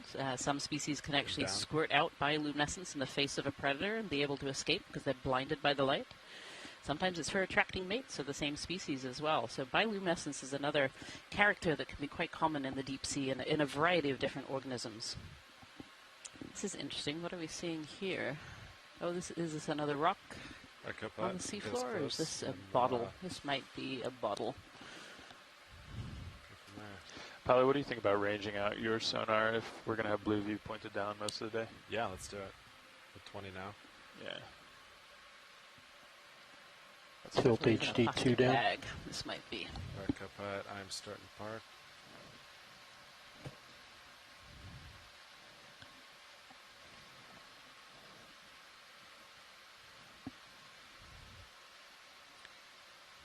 Definitely heading up relatively fast towards the scarp area, but we're just stopping to have a look at things on the way.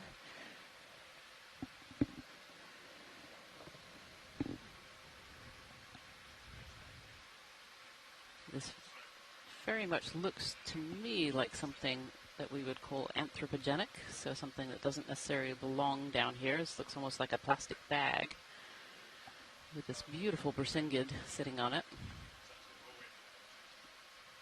You can actually see little tube worms as well. There's even a barnacle over to the left-hand side as well.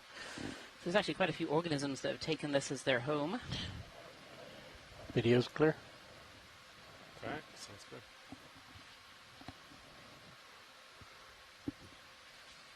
Yeah, quite a few worm tubes over this presumed plastic bag here.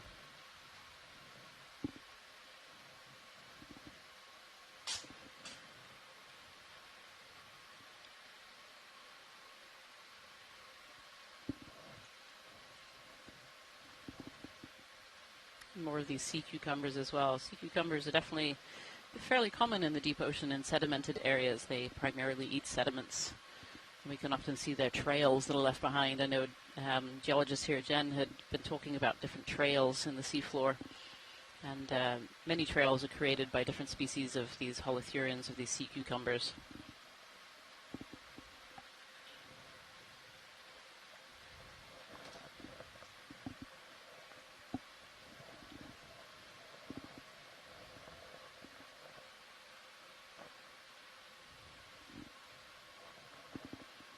By our count so far, we've seen 4 or 5 different species of sea cucumber so far, just in the few moments that we've been on the seafloor. We've not been on the seafloor terribly long yet. So stick main camera right of fish. Just pointing it out, so you make a determination if you want it. Understood. I'm gonna pass it.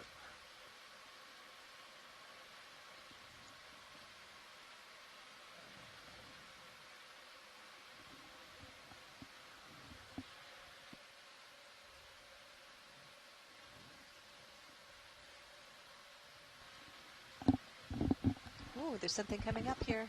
Is this a mucus house? This is a mucus house. So this is a larvation, and we've been fortunate enough to see several of these, several of these in the water column dives. I'll rise so HD1. HD1I. These mucus houses actually form an important source of food into the deep sea. They're created by tiny organisms called larvations in the middle, and I think there's actually one in the center there.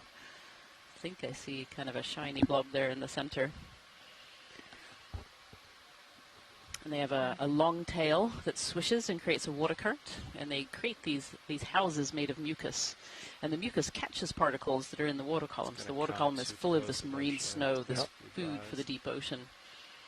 And these mucus houses catch that, and then the organism in the center there, you can just about see on the right-hand side there, then eats that food. And eventually the mucus net becomes clogged with food, and they ditch it. They just swim right out, and we saw that behavior wonderfully on dive number 1 of this expedition.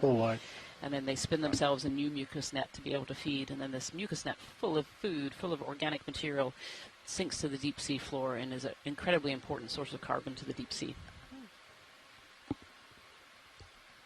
Well, the geologist is very excited to have nailed the mucus house. I'm excited for you, Jen. I really am. I'm learning. Looks like you have some hard targets out there in sonar. Oh yeah, 1, 2.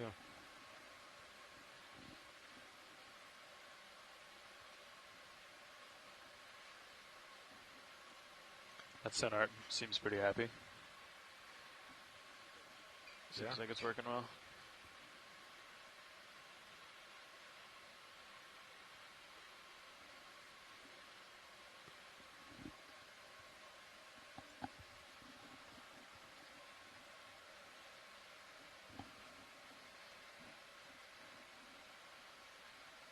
Another octopus, something straight ahead, maybe a fly trap an enemy. Fly trap. Oh, this looks like potentially a fly trap anemone. And where I'm seeing this anemone here, there must be a stone or a cobble or something underneath, because these anemones usually require some kind of hard substrate.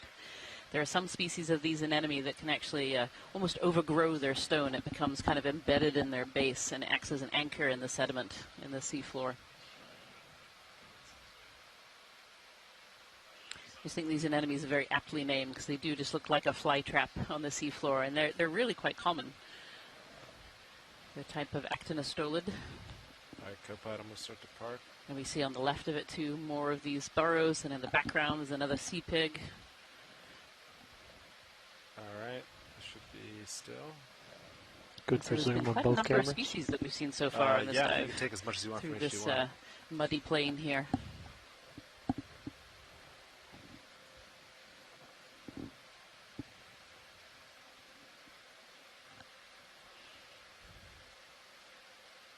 So these particular sea anemones too are kind of characterized by this warty skin that they have on the outside that's really, really tough.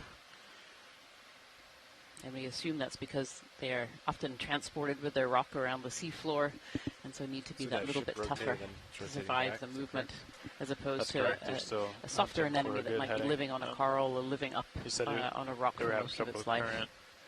That's a beautiful shot. Look at that deep, deep orange color. Pinky orange. Somewhere in between all those tentacles, there's a mouth where the food would go in. Full screen. And these tentacles are lined with something called dermatocysts. So this is a cnidarian, also called cnidocysts, and this is a feature of this phyla.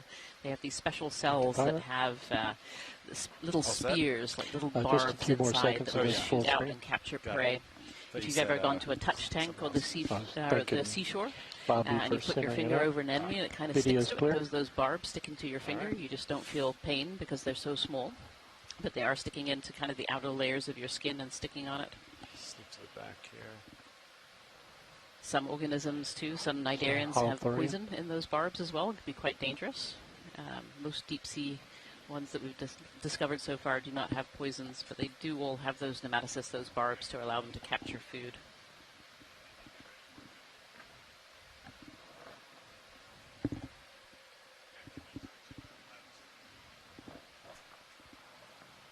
All right, pilots, that heading change is complete. Looks like they settled up on 325. You want another move in?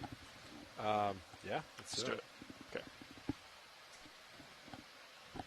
Can we tilt HD2 down just a little bit? Yeah, I'll sneak forward. We're using it for multi-beam at the moment.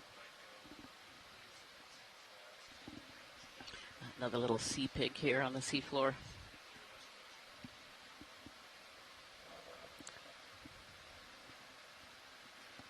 Looks like a bunch of targets off to your starboard there, Sean. And just for today, you might get a better image of the seafloor by looking at our live stream number 2. Target center of HD1, the stick. A camera that's out the front of D2 there. It's like another little pile of Yeah. sediment there. I almost got excited thinking that was something called a xenophytophore, but I think it's a little pile of mud there.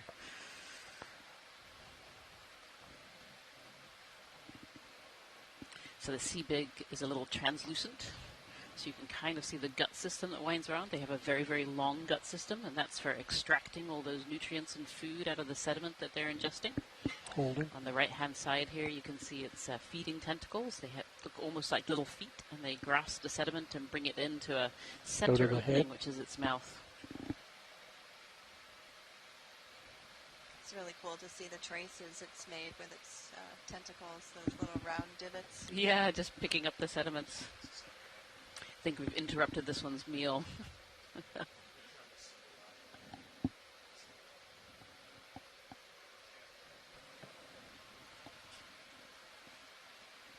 It's like on our live stream number 2 too, we have another one of these Umbellula sea pens sticking out of the seafloor. Okay, video's many more of pulling these out. worm tubes that are sticking out as well from the seafloor, showing there's actually quite a bit of life starboard, down here. You said? Yes, sir. Let's do it. Nope, moved it too quick on me, Bubby. Oh, that might have been. I heard pulling. I heard videos done on both. My bad. Was that not the case? I started moving. No, you were fine. I was just pulling out slow. Sorry, that was my fault, Roland.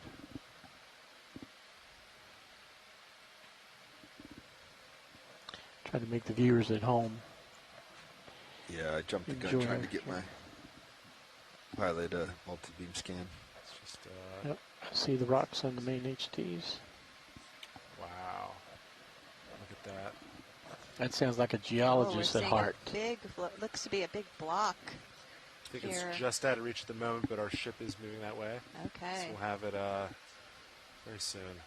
Looks like we're moving in that direction. But yeah, there's a little tantalizing there in the distance, seeing that 15 large meters block. out. Right.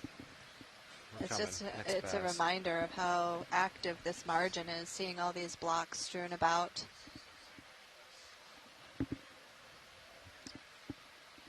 Some of them seem really quite covered in sediments too, so maybe been here for quite a while, would you say? Yeah, it's hard to say. It's really hard to say. I was asking about that as well. But these blocks are made up of they're made up of mudstone, and they're not very resistant. So they would probably be pretty susceptible to currents eating away at them, or organisms You burrowing put some into them, different making fish them for look today? a little more rounded. Sure looks like it, huh? But you're right, the sedimentation rates here tend to be So we pretty could little slow. Stop until we have a So little with more a lot of tether forward. with a lot of sediment on top of some of these blocks, it may indicate that it's been sitting there a while. It's moving now. It's kind of far. Let's see.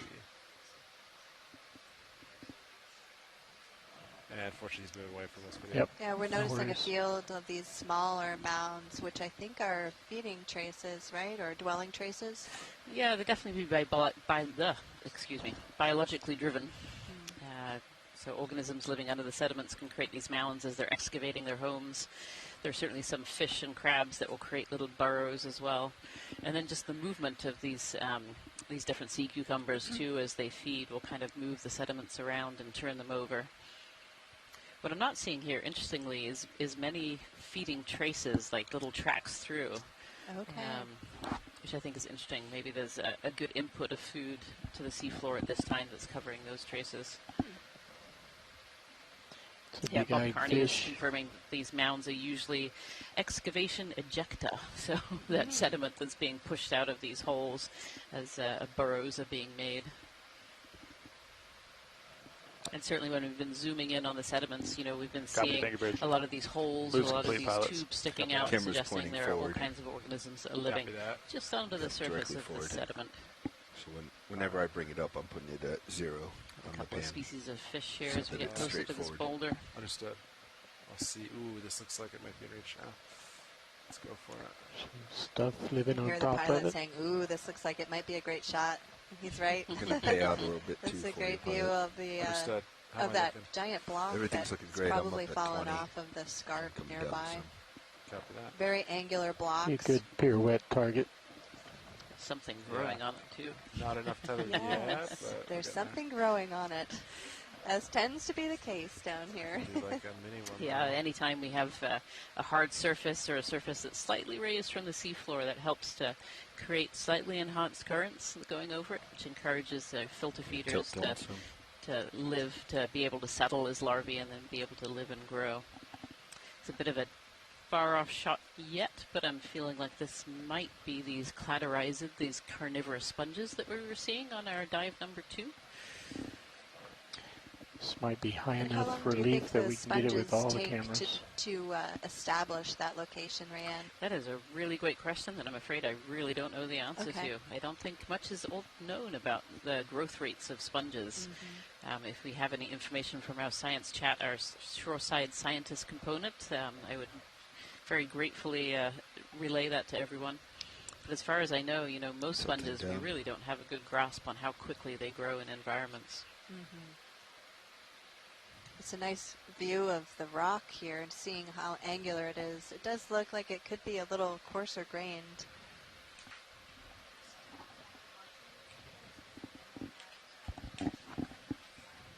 Fresh face. Yeah. Coming in center. Is that? All right, video. Do you want to do HD1? I'll sync a little bit to center up. So we're zooming in on this rock to get a closer view. Oh, that's pretty interesting. There's some things growing on it, Rianne. There are. Look what at that. is that? It does look a little bit like Yeah, is that okay if I keep sponges. Here we moves are. in? So there's a couple of sponges. There's You maybe want some to stay on tunicates this rock on for a there. little bit? And then lots of these kind of drippy, I'm assuming they're hydroids or worm tubes also growing off of the face there. I heard some ooze. Yeah, this looks like it's Maybe we'll give it give me a minute. Max Copy. zoom. Yeah, maybe one this more. looks like it has quite a bit of shell debris inside the rock, so it's probably more likely to be a carbonate. Yeah, some burrows in there as well. We can see really rounded burrows. Yeah, there's a lot of rounded burrows in there. It looks a little bit similar to the rock we saw yesterday. Just so the people at home At the can see same what they're site. talking about. Oh, down With all those burrows. down the Just base tilt there. Do down. we have a black coral? I don't know if we can get a camera down there. There. Oh, you're going for coral. What are you? Yeah. Okay. Oh, yep, that's an Antipitherium black coral. It's the first one of this dive. You can see it on camera feed number 1. The black corals are another kind of cnidarians. We saw those sea pens earlier in the sea anemone, so black corals are in that group as well. Some of them have Pulling these big HD2 out. long I'm tentacles sorry, as well. HD1. These 2 much longer tentacles than the others Well, that are not dripping out there. HD2. I think we should get those sponges with the main HD. Copy that. Give me 1 second. Yeah, just look how freshly broken that looks. It's, yeah. Yeah, that is really interesting how freshly broken it looks. And there's some sediment on the upper surface, and then of course these sponges.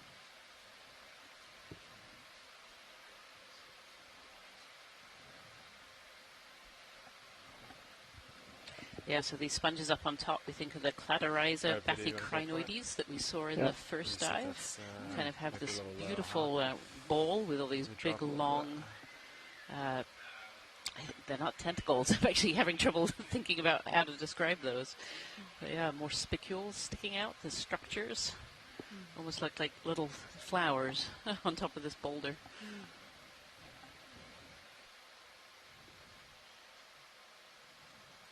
It's a good shot you're creating.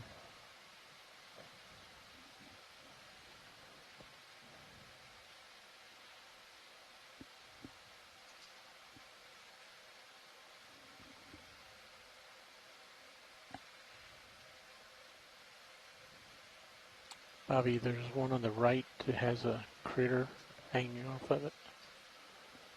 Holding on for dear life.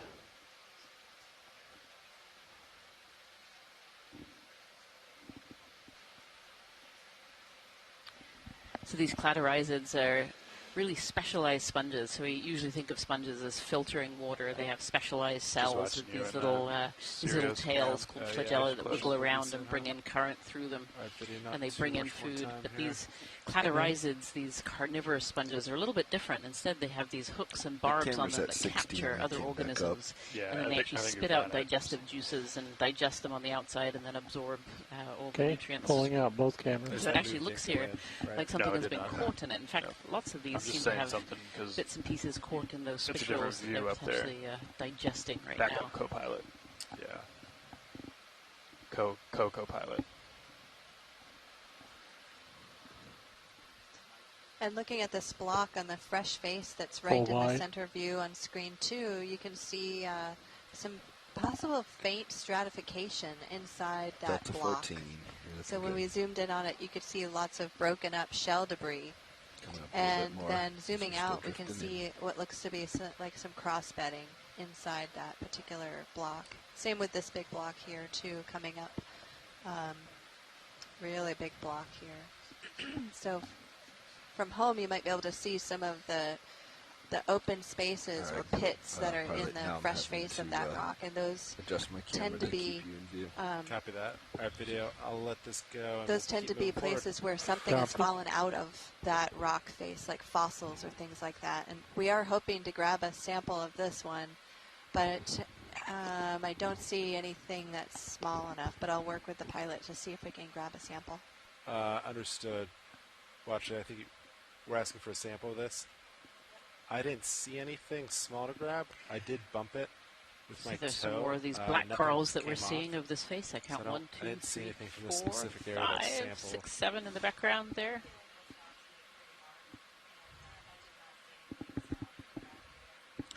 So definitely not completely covered, so maybe hasn't been here for all of that long, but we do see quite a field of these carnivorous sponges up top.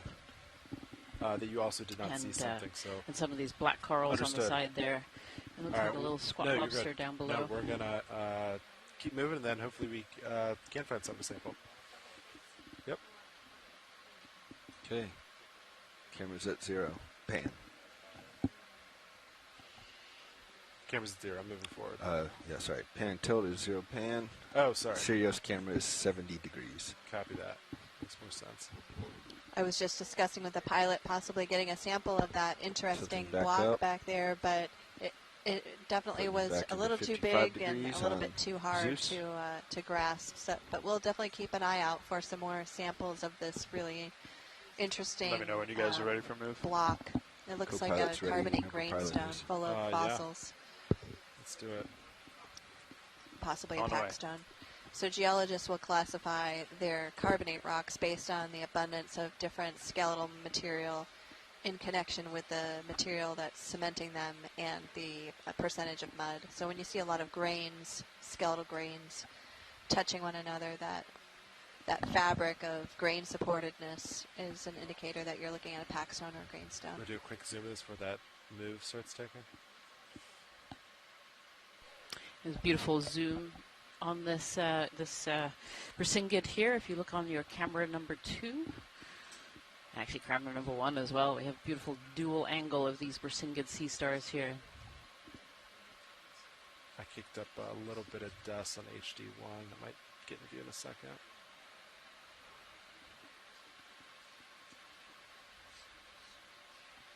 That's a beautiful shot. Oh, a little fish here as well on the left-hand side. There we go. Send it up. 10 seconds. Well, actually, just so you're aware, Stream 2 is always the Sirius camera. So at the moment, the Stream 1 is ROV HD2. Stream 2 will always be the Sirius camera from above.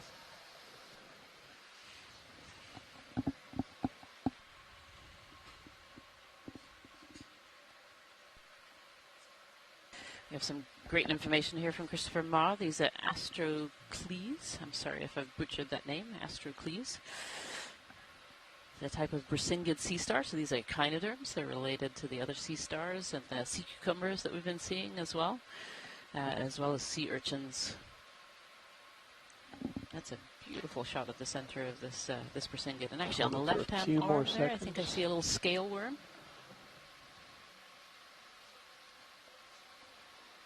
Very often sea stars have And go full associated wide. species that will live around them for some protection.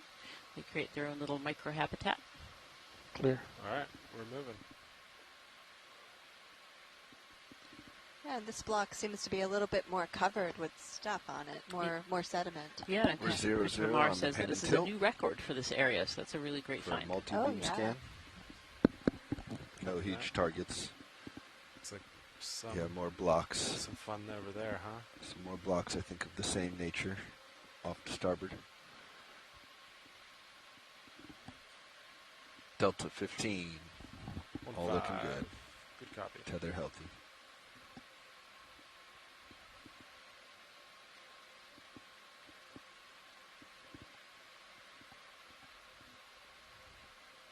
Larger boulders off to starboard.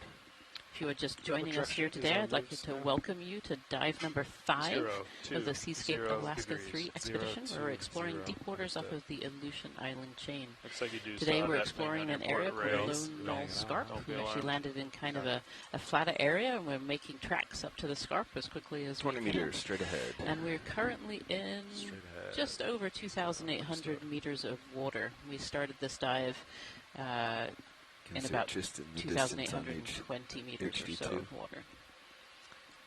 So far in this dive, from the biology side, we've seen quite a number of echinoderms. We've seen some sea cucumbers and some Brisingid sea Pay out stars. again, come We've back got down, some give beautiful me some footage of an octopus, tether. potentially showing either a defensive or Got it. predatory behavior.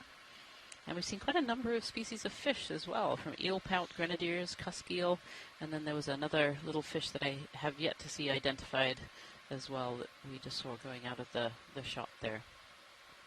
And I think this area has been really interesting so far geologically as well. As we're coming up to the scarp area, we've seen some of these boulders that were looking a little fresh.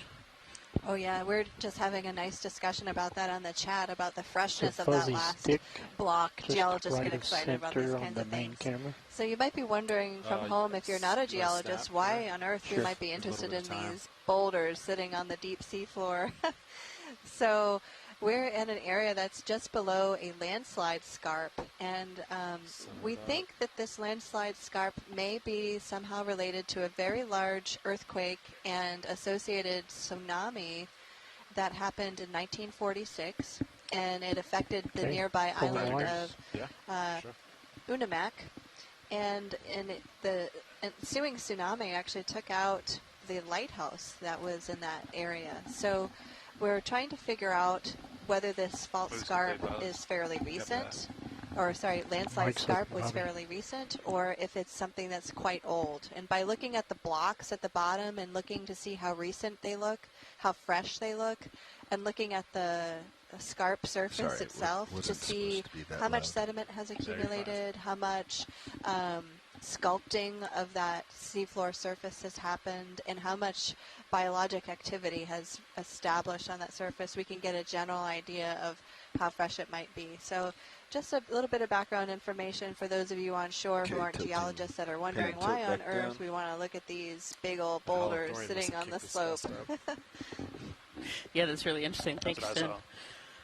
You know, from a biology perspective, boulders in these very sedimented environments provide a very different Fish habitat. up in the water, column upper so left. animals that we're seeing right now, so we're looking at the sediment field, and if you look from a distance, you might think there's not a lot there, but every time we've zoomed in, we've seen quite an abundance of life we're down out here, there. quite a diversity, and the deep sea has a relatively high biodiversity. I think we can Just probably not do necessarily a 20 high more.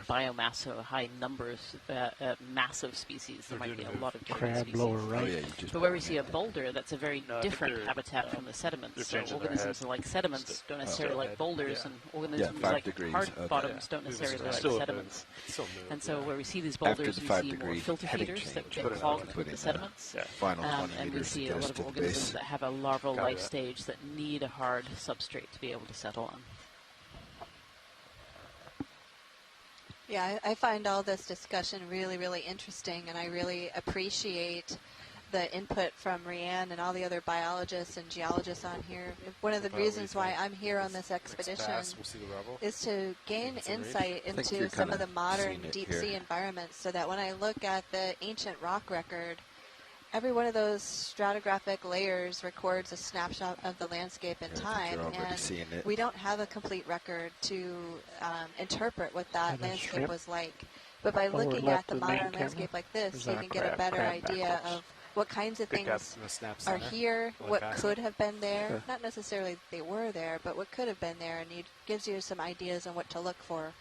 And personally, I've just been astounded by how much is We are living getting a here little steeper, and how many is traces good. there are on the seafloor. That's really surprising to me to High see a altitude's lot of that. closing So I quicker. really appreciate all your input.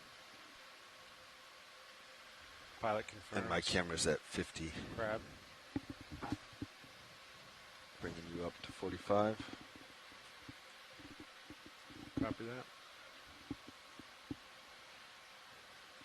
Copy. Going in on crab with HD2. Which one?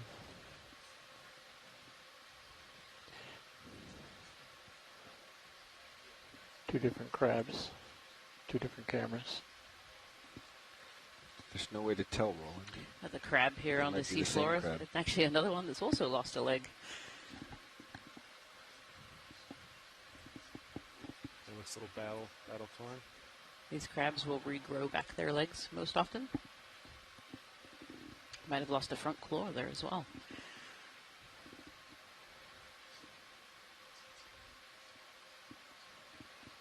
Pulling wide. Sounds good. Acquiring other crab. Holding on HD2.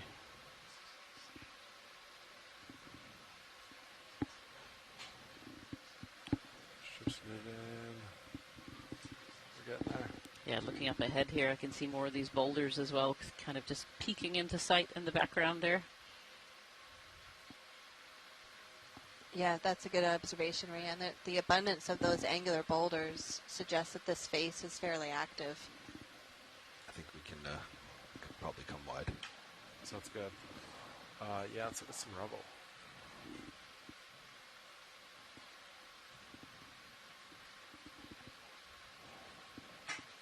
Full wide all cams. Centering up camera.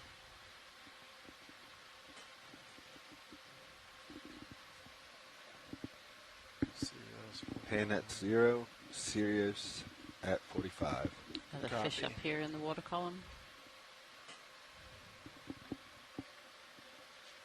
And yeah, more of these boulders definitely coming into sight here.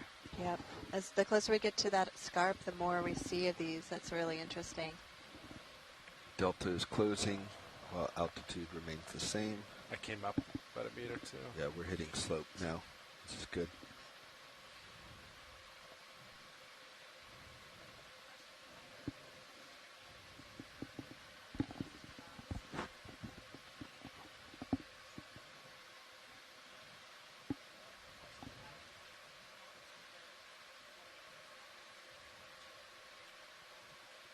Understood. I'll keep my eyes out, and yeah, let me know if you see anything that pops out to you. Yep.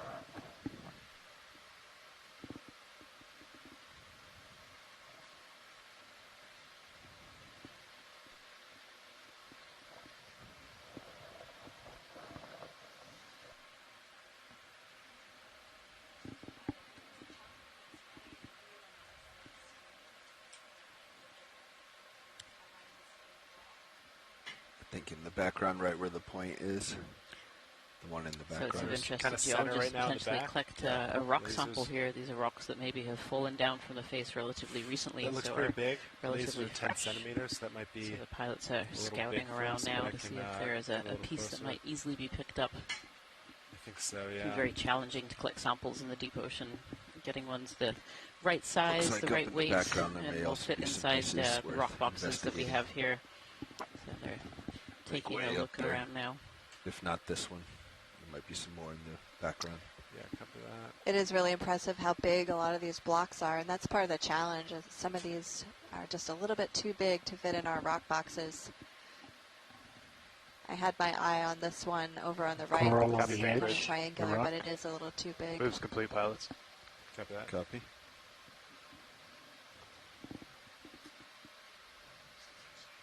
I think if you want to do another 10-meter move, Chris, that should put me closer to where he is without getting us moving too quickly. Okay. And then pilot can adventure more into this rock field, looking for samples. Yeah, I think that makes sense with me. I don't see anything that would prevent that on sonar. Yep. Yeah. Good with that, pilot? Yeah, let's do it. 020, co-pilot. Go with you? Yeah. Okay. I think that's safe distance.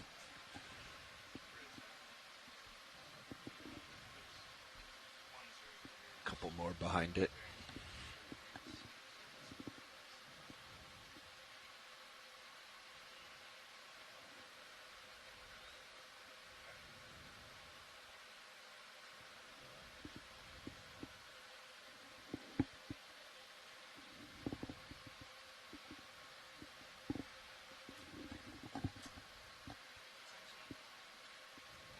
Up and over this one, Sean. To So the those right, lasers might that you have see coming through the water column, those are used to gauge the size of some of the objects that we're seeing on the seafloor. They are 10 centimeters That's apart. just a holothurian. So the pilot's using this That's as a a gauge holothurian. to see what might Disregard. fit into the rock box as we look for a something sample of hiding in some the of this rock. Off to your starboard, there seemed like there was some more rubble fields to I investigate. think I was going to suggest that one in the middle, but it turns out that's a sea cucumber. Probably don't want that one, huh? Sure, some Well, I've never seen biologists one would want up it. close, Rhiannon, so I wouldn't mind one, but it's definitely not a rock. Just shows how well hidden they are in this environment that it looked a little bit like a rock from a distance there. Yeah, they do. They look a little like those rounded cobbles we saw a couple dives back, so I've had to catch myself before I say something. Like, oh, it's a cucumber, not a rock. All this biology in the way. Yep. Yep. Biology definitely gets in the way of geology. And oceanography gets in the way of both biology and geology underwater.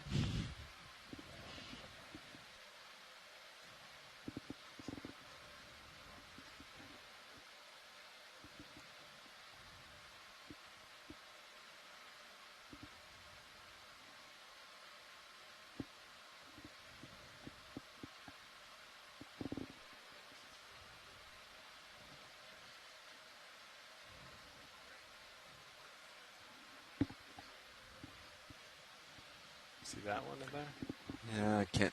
I don't know if that's. It's pretty buried on top. Let me. We would have to poke it. I could poke it. Unsure. It's kind of buried though, so don't quite exactly know how big it is. Do you want me to? Is that of interest? Do you want to try to poke it, Watchlead? One kind of center right now.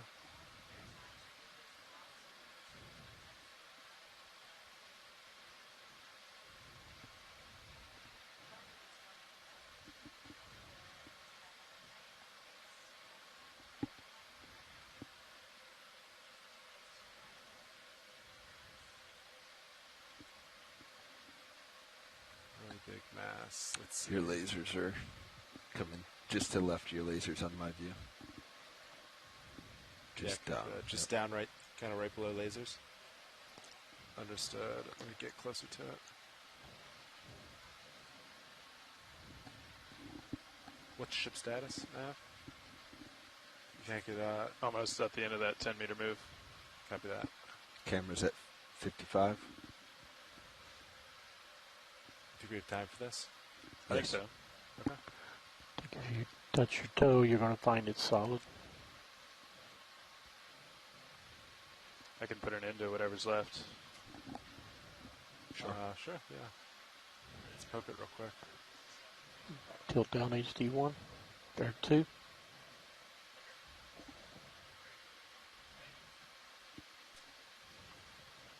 Okay, pilot ship has stopped. So the pilot's just setting up to attempt to grab the stone that's kind of right in the middle, this rock. So I can keep an eye we'll on go a little Sirius. quiet here while concentrate on writing down our notes and seeing whether this one is That able would be to be helpful. picked up. I think it would.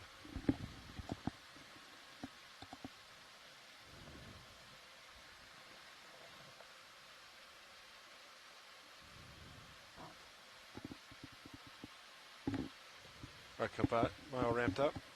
Ramped up, 1,000 RPM.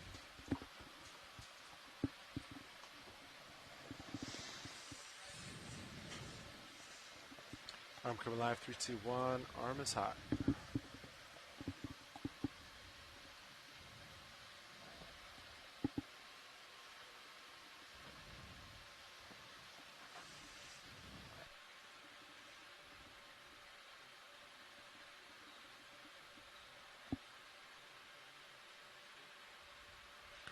If you look at camera number 3 right now, you'll be able to see 4 different cameras that give you different angles looking at the sampling. It's kind of a fun one to watch while we sample. That's great right there. Thank you.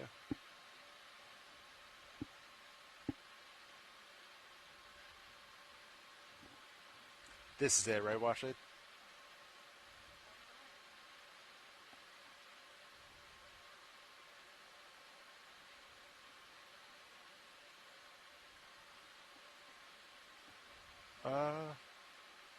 Just crunched right through it. I don't think that's what you want, right?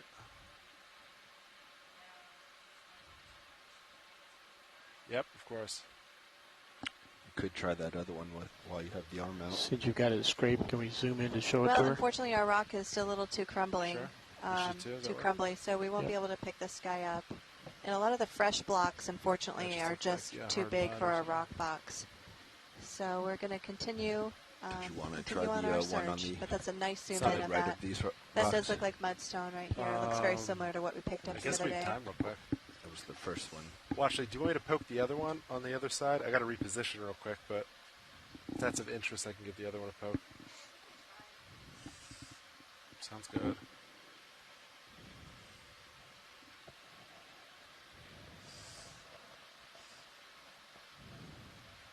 All right, camera's all the way back, top of the screen.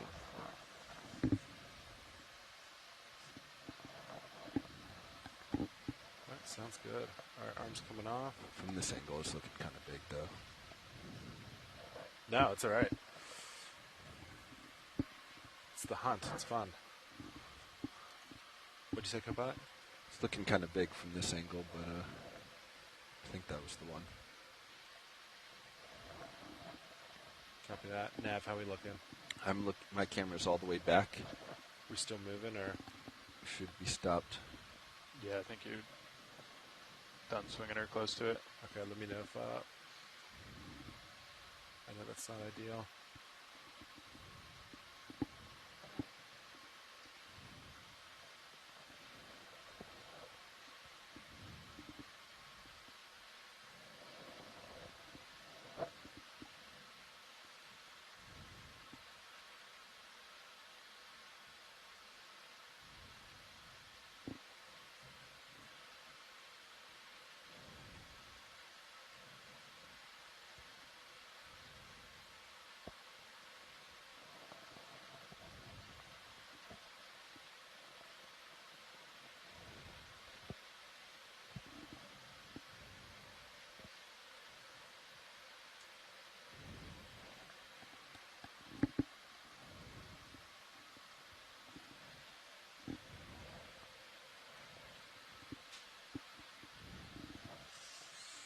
I'm coming on. Coming over with HT2. Did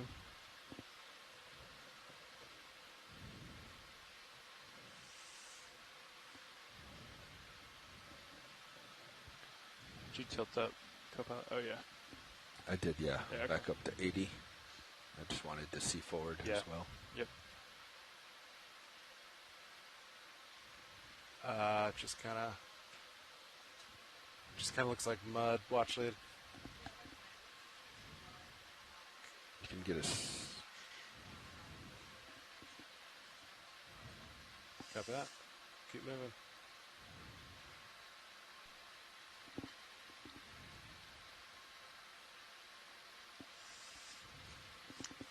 Okay, arm is off. So I'm going to pull up this camera for getting out of here. Let's do it. I'm going to center up and keep pushing forward. So I'm coming up, Delta 18. Continue here on our way to the scarp. Unfortunately, those collections were not possible. Those rocks just broke apart. Much too fragile to be able to pick up. Delta 18, still coming up. Going to maintain 18 until you get out front. Try to Understood. prevent that loop from happening. Center up HD2 when you get a Got a chance. fish here. Yeah, fish After hanging we're out. back There's safe been a lot on. of fish on this dive so far. Pushing forward. Delta 20, kind of maintaining that, holding here. Potentially another one of these eel pouts. Camera's at 77. Maybe a little bit different. Maybe a rat tail, actually. Look at that. Holding on winch. Yeah, another one of these split boulders. I suspect those will probably break Camera at apart as 70. well, so we're going to keep on moving.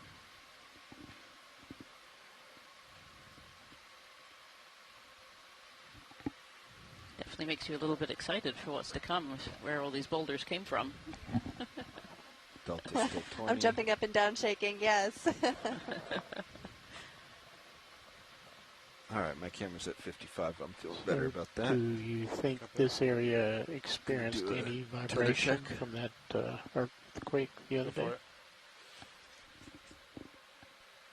Yeah, we have a good question from our video specialist here asking about whether the split boulders are indicative of recent shaking. It's Picnic possible goaded this on the area rock. could have felt the earthquake. We had an earthquake Left of lasers? a magnitude 7.2 just a couple of days ago. If it's a rock. And it's about Okay, coming back to HC2 maybe on 200 main miles from here. So it could have felt some shaking.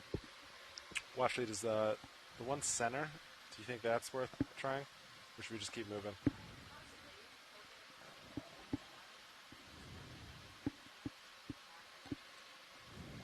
I think you're muted, but I think I heard poke it. All right. No, you're good.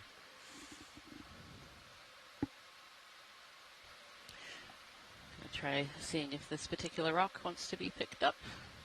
We have a little sea spider on the left observing our progress here.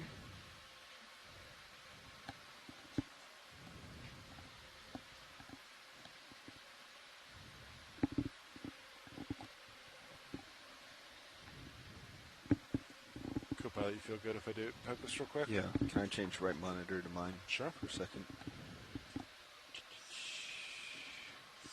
Yep. There we go. Tether's looking nice and healthy. Coming back up and back to HD2. Arm is on. Tilting you down.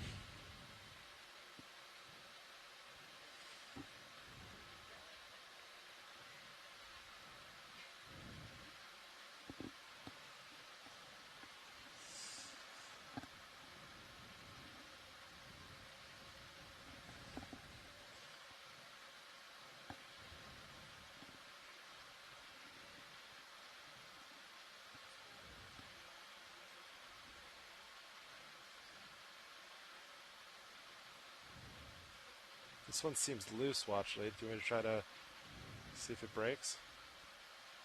If it crushes? Mike's not open science. I don't think it's, I think it's good size. Now, do we expect this to be hard? Or if it's soft like the others, are we not interested? I think we should grab it anyway, since we're here. Understood.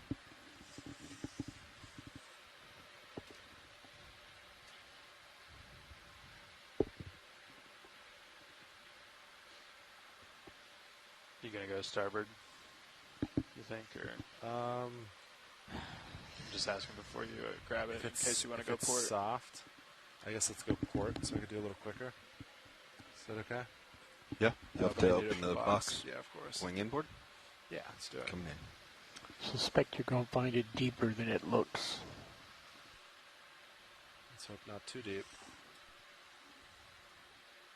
If you want to watch this sample collection, you can have a look on screen number 3.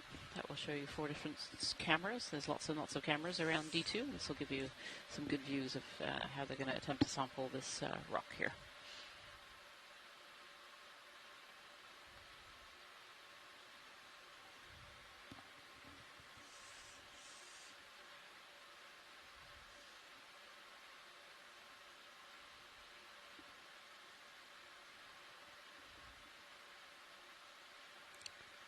Do you want any up? think it's okay. Okay. That was pretty soft. Do you want me to abort? Copy. You want me to try to use the shilling to close it? No, I can do it real quick. These rocks just don't want to be caught today.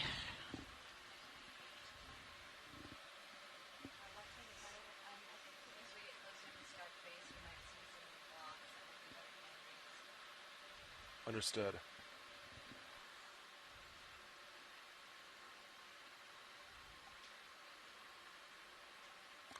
Good job.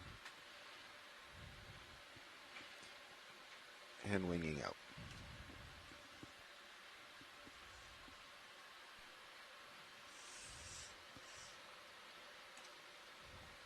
Give me a follow of the mini-zis. Yep, coming over.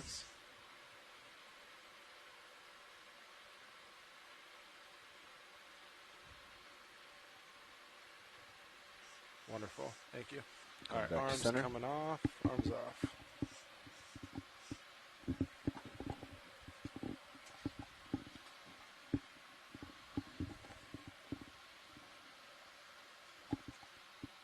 All right, we'll keep moving.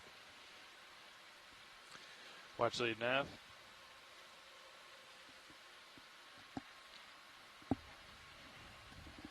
Hey, I just wanted to give you an update Delta on 15, the dive altitude progress. 25, If you look at that camera at high-pack 70, screen, tilting up.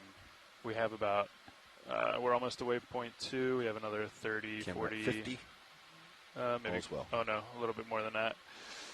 Meters to go to waypoint 2, which is, I think, halfway up this scarp. And we have about 1 hour and 40 minutes left on bottom.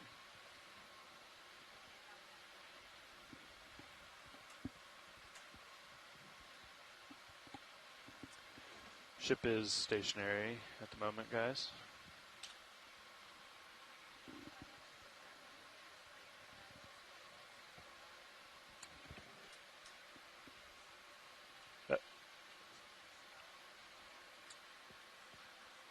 Yeah, copy that. Well, actually, that was 1 hour and 40 minutes.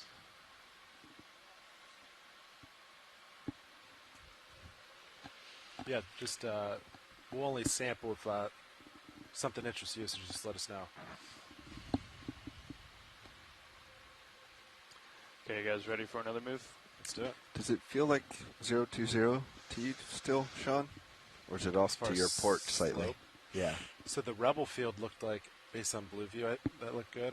If we're looking at just slope, though, almost more like north, I think.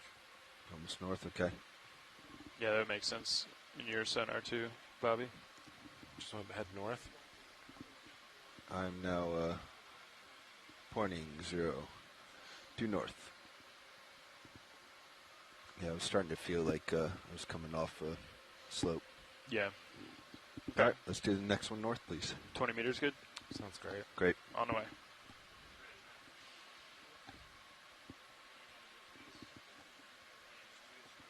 Tilting up on Sirius.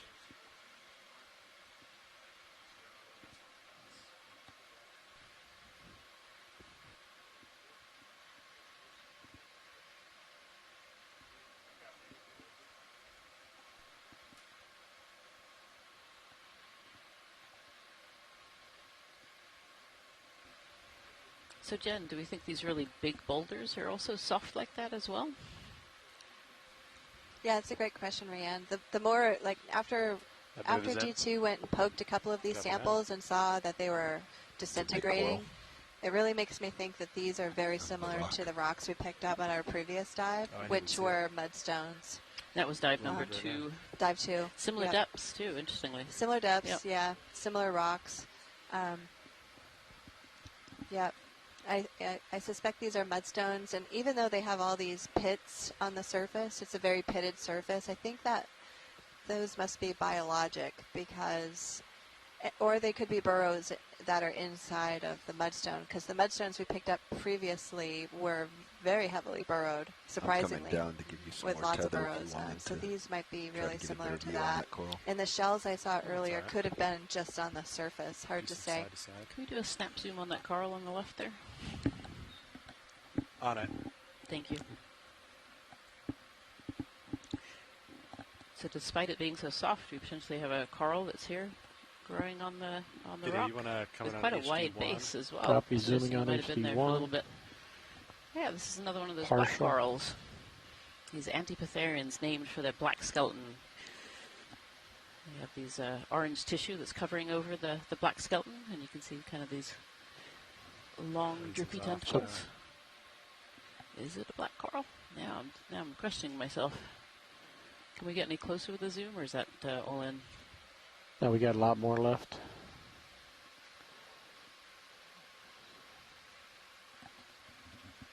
Ah, this is a black coral. Yeah, you can see those two extra long tentacles sticking out of this one. And get some of that on HD2, Bobby. Interesting too, they have kind of lighter patches of orange in some of the polyps, and that often indicates that they're gravid, that they might have eggs in there. I'm going to try to touch my starboard tail. Pulling HD1 out a little bit. Thank you, pilots. That was a great little snap zoom there. Yeah, copy that. Little crinoid underneath as well. There's a jellyfish up and behind the coral. Still sitting there in HD1. Feet of it. Crinoid underneath hanging onto the rock. So Scott France, maybe this is a Trisopathes. I think might be actually the third species of black coral I think that we've seen. This is definitely a little different from the other two that we've seen before. Can we get the jelly on HD2? Go for it. Oh, what's this little one here? Looks like a little jelly. What are you doing stuck to the rock? Camera's zooming on its own. Yeah, I'm just kind of... Is this potentially a type of dandelion? Let's see if you can float it on HD1. Understood. And I'll give you a zoom when you're got it centered. So from Scott France, this is a benthocodon, a type of hydromedusa. Very, very pretty. Copy, thank you, Bridge. You can just about see the long tentacles kind of stuck out there. Very, very fine on the surface of this rock. Pilot. Copy that. Move's complete. Many thanks, pilot. Okay. All right, video, let me know when you're set, and we're going to keep moving Oh, forward. there's actually another little juvenile black coral there just down below as well. It's always amazing when you zoom in. Full wide. You can just see so many finer details, and it's a real testament to the quality of the cameras that are on D2. And being able to zoom in and see these really small, fine features that would just be missed on a camera sled tow or a drop camera.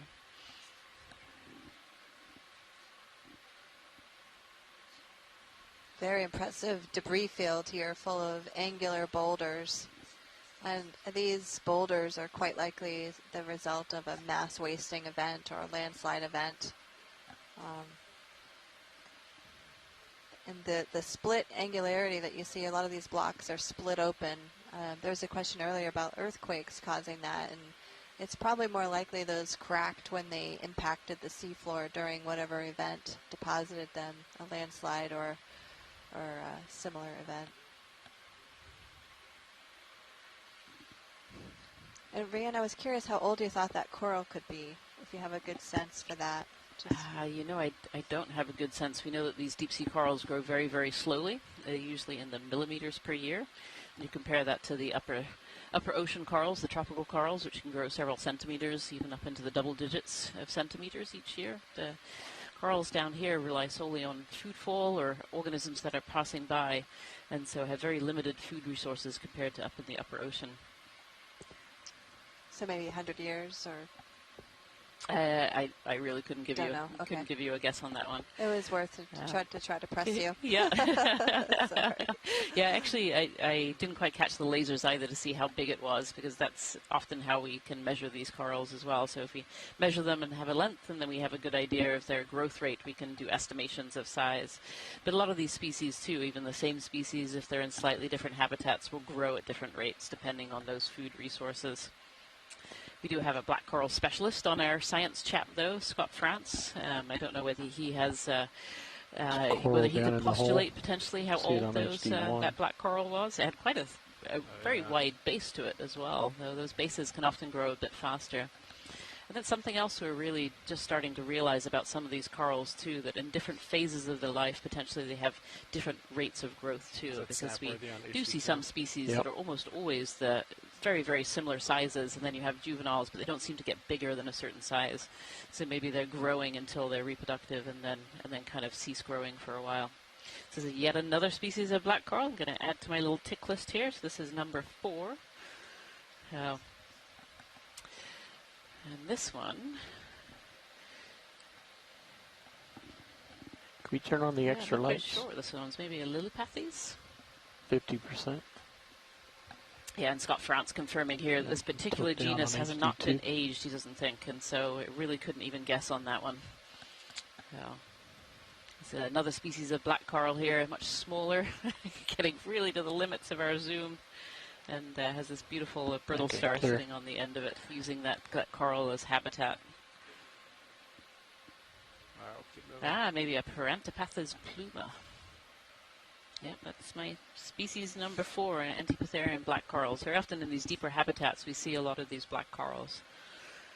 There's a number of species that like these deeper areas.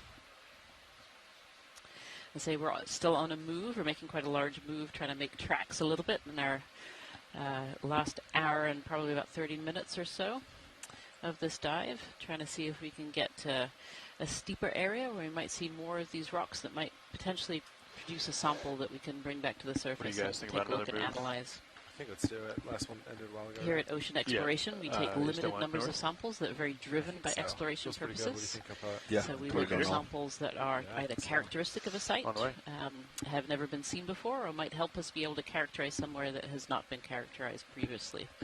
So we take very selected small samples, and then these samples are available to the entire community. We're not collecting samples up here for myself and for Jen.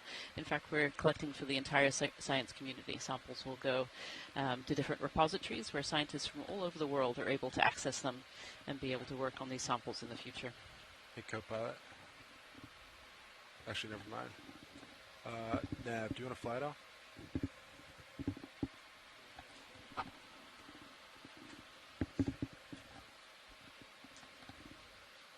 About an hour left.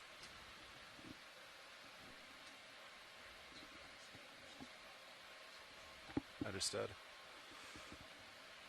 Hey, co-pilot. You interested in flying it off for an hour? There's a lot of rocks there. I think Nav should take it. Yeah? It's a good spot. Here, let me put some autos in. I think our dive soup should take a round.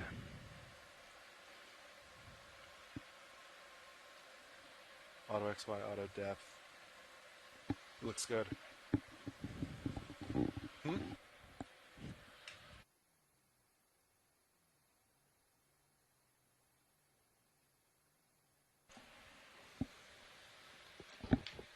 Okay, and while we're sitting here at the seafloor, I just want to remind some of the folks that may have just joined us that this is the 3rd expedition of the Seascape Alaska campaign.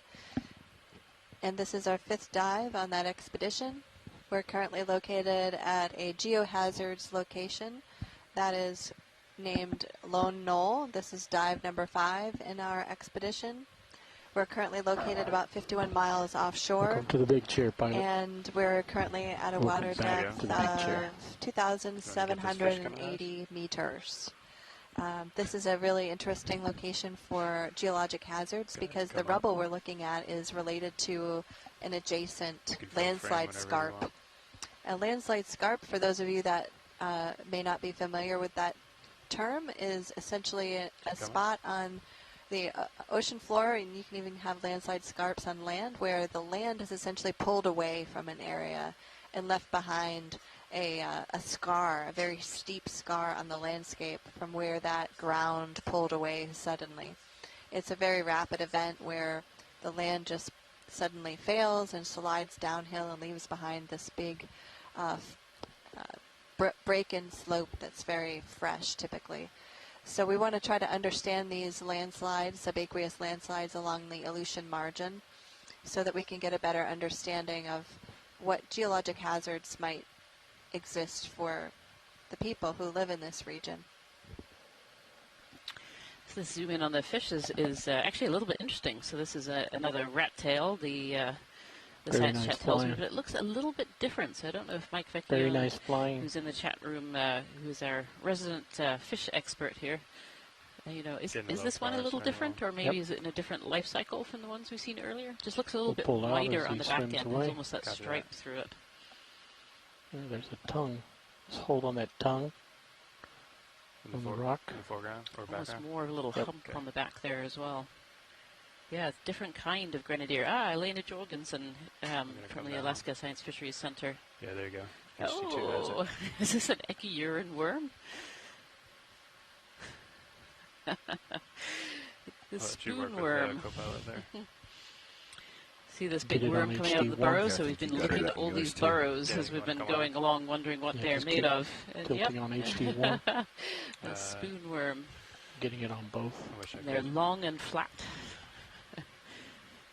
I'm really glad we finally found the culprit for these burrows. Well, one of probably many culprits, but yes. A little bit wider on that HT2. It's a fairly unusual observation. Usually they're pretty skittish.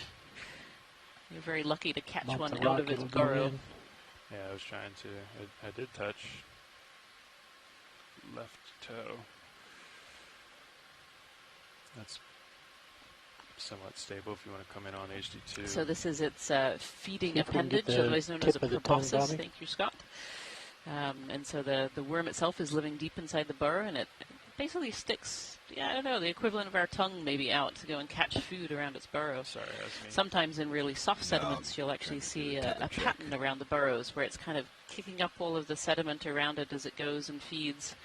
And they have these special, I think they're either cilia or microvilli on the underneath, where they're taking in sediment particles and kind of flushing them into the worm, into the mouth inside.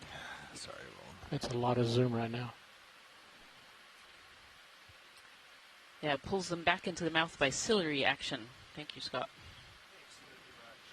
Extends this tongue and spoon Okay. to gather the We let it tragus. go. Yeah, called a tongue, but more like a long flap of the neck. I'm really shocked that it's still out and happy with us sitting here observing it. I think you're going to win. That's a really great shot. Thank you so much, pilots. Good spot. Go ahead and lift off. Lifting off. Bob Carney adds to this discussion that it's also used to encounter mates as well, which can definitely be a hard process in the deep ocean. So there we go. We know at least one kind of organism that's creating these burrows down here on the seafloor. It's definitely a start, yeah. All right, pilot. I'm going to center up your HT2. Copy that. I'll come back to center. At 0 pan. Coming up just a little bit on tilt. Starfish Sirius upper at right, 30. main camera. Repeat your last co-pilot. Sirius camera at 30. Gotcha. Fish off to the right as well. There's another worm down there. Yep. Copy nav.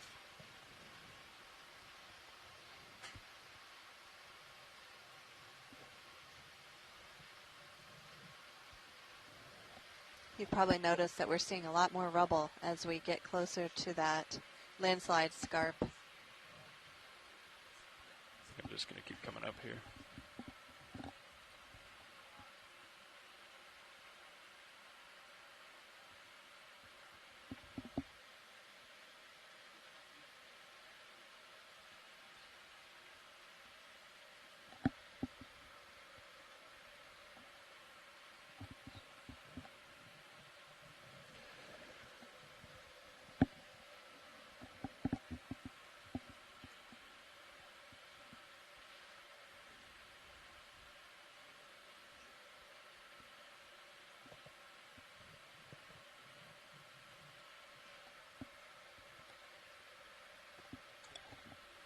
See another one of these Umbellula sea pens. We've seen a number of those Sounds good. so far.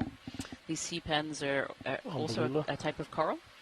They have these kind of starburst at the very tip and these long, thin stems, and then the stems actually continue down into the sediments. They have this kind of sand anchor that keeps them in the sediments and keeps them upright.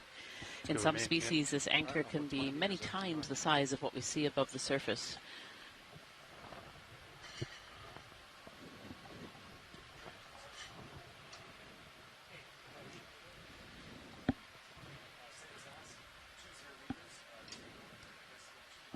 Brian, we have a little time waiting on the ship. You want to get a closer look there? Yeah, that would be great. Thank you.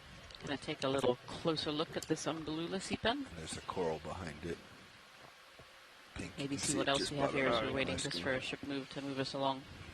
Okay. Yeah, I think. Every other time that we've zoomed in today, we've seen lots of things, lots of animals on the seafloor. We're starting to hit some slope that I think you can get a bunch of these. Okay. And just to relay a bit of information from the chat room, the chat on the spoonworm has continued. That what we're seeing is most likely a female, as far as we know, they have parasitic males, so smaller males. Ready on HT2. Okay. She's 2 operators. She's operating HT2. Excellent. Copy. Might try to scoot back. So I think here we have an Umbellula and a crinoid sitting on a rock here. We'd love a zoom in of the crinoid to pilot afterwards, if that's possible. Repeat your last, Rian? Sorry. If we could get a zoom in on the crinoid as well after, that would be great. Sure. Thank you. Center. Yeah, you could actually almost see the tube that this take it Umbellula is sitting in. Oh, beautiful shot.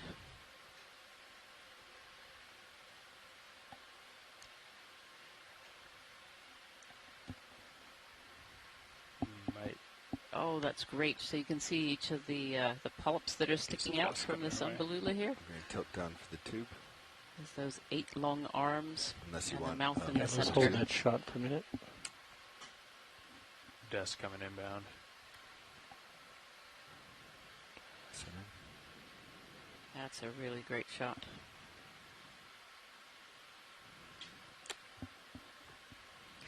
Now we're seeing kind of a brighter pink right at the base of those polyps.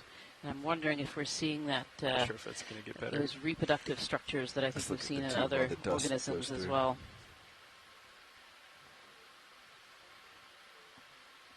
Yeah, kind of that brown around the base is likely probably from mucus kind of sitting around the base. It has kind of bound up some of the peduncle. Got a 3-shot going on there in HT1. You want to come in there? Rather than a tube structure. I think they wanted to take a look at the crinoid. Come to crinoid. Try to there we go. Creep in a little. We're going to have a look at this crinoid as well. Out a little bit. Yeah. So crinoid is another echinidae. Closely related to those sea cucumbers that we were seeing earlier. This one looks like it's had a bit of damage to the tips. So you can see the tips of some of its arms there are a little bit wider. Sometimes those tips will break off through a predation event or through moving or damage, and they just grow right back. Yeah, doesn't look like it's going away anytime soon. HT2's got it clear though. Yep. That's a great shot. Thank you so much, pilots.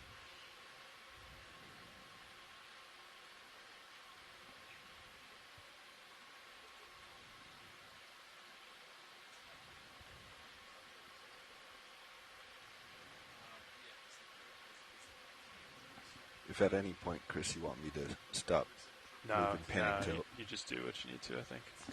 Because I know sometimes you might be trying to counter a turn. The crinoids have their mouth in the center there. Yeah, I'll let you know, but thanks. And on the base they have these arms that allow them to grip onto the rock. And all throughout these longer arms we have these pinnules, these little pieces that are sticking out. Another target. Copy that. Camera's looking at 50 degrees on Sirius. 50i. Looks like another coral there too. Coming back up and centering. Looks like there's some rocks up there. Grabbable rocks.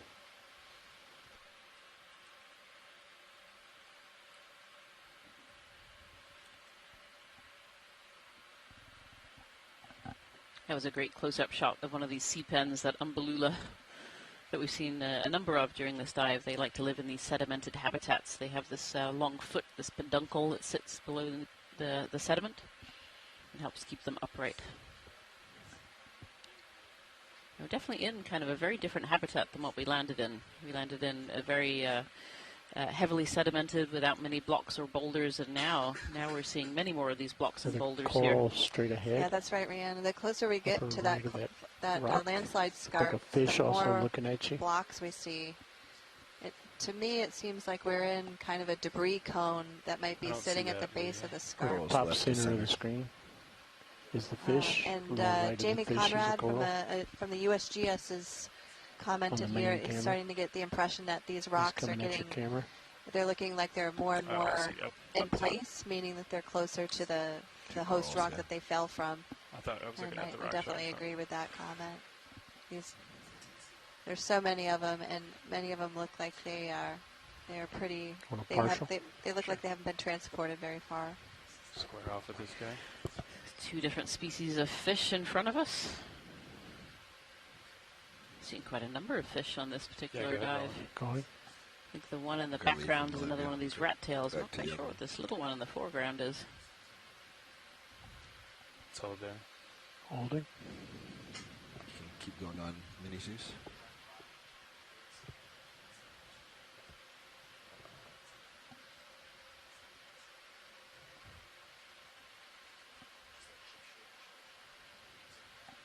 This fish has given us a good eye over.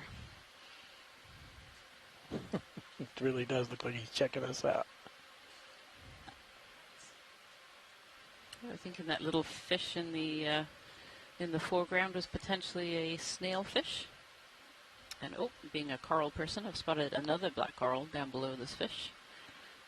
These black corals are really quite hidden in sediments because they're often like a very light Serious cameras translucent at orange 50. color, or sometimes even Copy white. that. Oh yeah, 1, 2, Just coming 3. off the bottom of my screen. Number of black corals there in the We'll foreground. Let this guy win the game of chicken here, and I'll try to avoid him. This fish is pretty determined to say hello. There it goes. Put your Mini Zeus back out. Copy that. I'm just going to let him go rolling. Copy. Cameras are full wide. Copy. Well, that's a cool view of the base of the slope there at the base of the scarp with all the blocks. I'm going to push out ahead. Copy. I'll keep Sirius where it is then. Copy. Elena Jorgensen is saying that not the rat tail we were just looking at, but the one that was a bit more white on the body there could have been a ghostly grenadier. What a great name. Coryphonoides leptolepis. Copy that. A Try to get ghostly an overview grenadier. here. It seems very appropriate for that white That's back 4-0 that one on had. Sirius.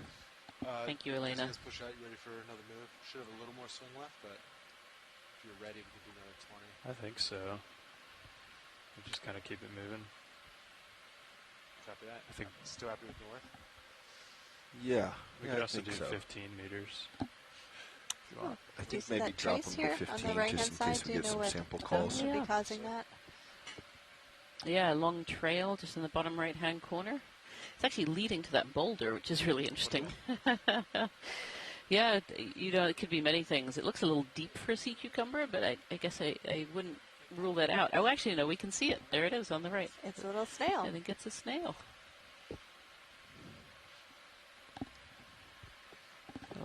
Close Try up to of do that a zoom. snail. I don't know if that's too small, On but the it'd be snail? great to have a look at that. Sure.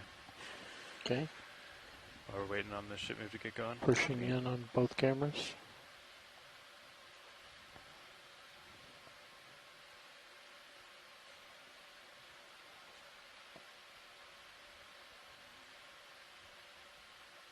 So snails are mollusks.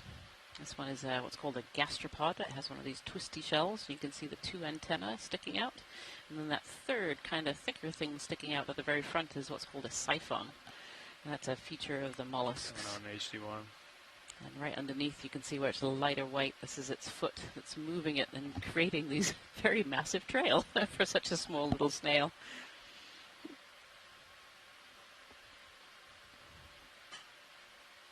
And the siphon is what helps bring in water. They actually have two. They have an inhalant and an exhalant, and that brings in water over the gills. They're called ctenidia, these gastropods. And helps to oxygenate and bring in that water to the body. Now, mollusks are actually related to that octopus that we saw earlier as well, and squid. And they will have this, this siphon, or a modified siphon. Unless they don't Actually, have see any more? the eyeballs on do. this, on this scale as Maxim. well. You can see its little eye. Oh, is that an eyeball? I think That it might is. be, yeah. Yep. It's eyeing us up as it makes its way through the sediment here.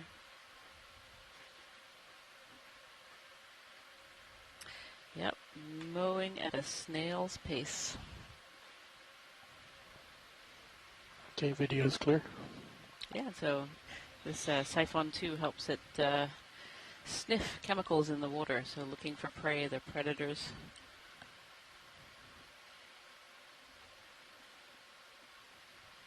So it helps let them know what organisms are around them.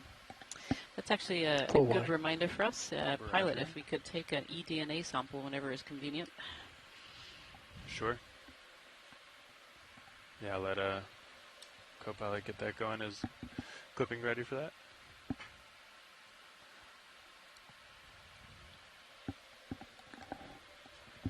Copy.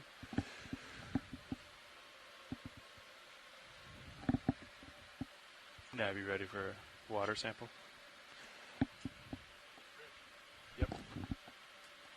This will be eDNA All number right. 3. I'm hearing that nav, clipping, and sample science number 4. watch lead are all ready for Miskin. Enabling the valve packs. Hydraulics are up.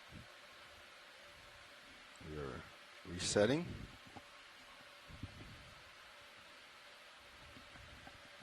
Okay. And we'll just do it at the top of the hour here. You want to try to Top of the minute. pirouette that coral-looking thing? Going in We can 5, connect. 4, 3, 2, 1. Confirmed. Confirm launch. Oh, that was exciting. Thank you so much, pilots.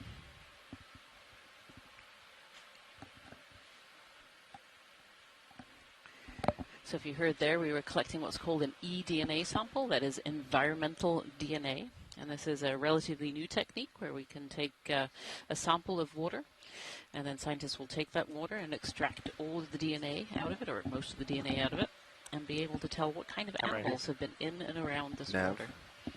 This is a fairly new technique, and it We do it tight on this runs off coral. the theory that all animals kind of leave a bit of a genetic trace It's been a in bit the water since column. I've done the So it's Niskin. been Do we used for a lot of reset purposes, but after we particularly here fire? in the deep sea, it's incredibly useful where we have very limited So resources reset, to be able to explore our deep ocean. Allow us to tell a little bit about biodiversity. And here we are. The can't quite hear you. Trisopathes is another black coral. These black corals have definitely been more dominant on this this particular dive at this level. So it looks like it has a little brittle star associated Good job. on I'll the follow inside you as you there. go around. Copy that. I wish Some I had a tilt crinoids for living you. at the base Nope. there. Couldn't remember if we were I might hit my worried right then you toe could here, accidentally Roland. Yeah, I just did. trigger it in a single move. I'm gonna square up Okay. again. I was coming a little hot for that video. Sorry. Yep. Raw. We made it look good together. Sorry, pilot. I was talking in your ear that This whole little time. Cuskeel here, determined to get in the shot. All right. I'm gonna come up a little bit and give an overview here of the just down the scarp here. So if you're just joining us today, we're on dive number 5 of the Bring out the Seascape back there, Alaska Roland. 3 The expedition, background. exploring deep Just waters wanna off of the get you in a Aleutian good view. Islands. So Centering up we're our dive HT2. today. We're currently sitting in just over 2,760 meters of water. We've been on a dive Serious today, camera at working up 70. towards a Thanks, scarp video. area, and definitely getting closer with all of these boulders. Kind of looking down on you. From the biological Copy that, side, I'll we've push seen it a out. fair amount of life here Just follow me up. on the seafloor. came Lots up. of burrows and trails. One we were just looking Yeah, at caused just, by the snail, but wired in. also spoon worms, other kinds of worms, obviously in the sediments.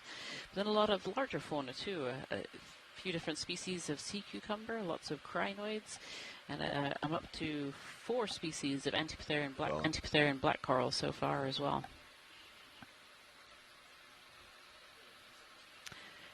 And quite a number of fish on this. I think this is the most number of fish that we've seen on any of our dives so far. What is it about this area that the fish like, I think? Where there's fish, there must be food. So, yeah. Yeah, you tend to see more fish where there's just more productive waters, more food in the waters. Okay. I mean, this whole area along the chain is a relatively productive area. We get upwelling from deep water, which brings in nutrients. We also are fairly close to the to land masses here as well. We get turnover of sediments, which can turn up food and recycle. So this area is classified as a fairly productive area of the ocean. Do you think all these boulders play some role in creating habitat? Definitely, for sure. There are certain species of fish. Actually, I don't know if the rat tails require habitat, so I'm going to throw that one at the science chat room. But there are definitely a lot of species of fish that like to have habitat like this, areas that create kind of nooks and crannies and caves to be able to hide in, to do processes such as reproduction and hiding from predators.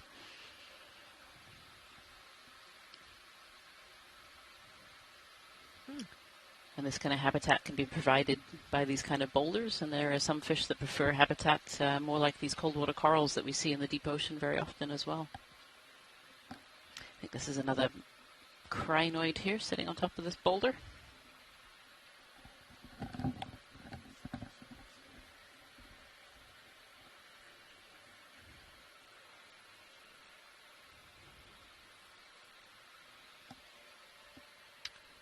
Yeah, what's this white down here? Yeah, what is this white down here? We've zoomed in and I'm still not quite sure what that is.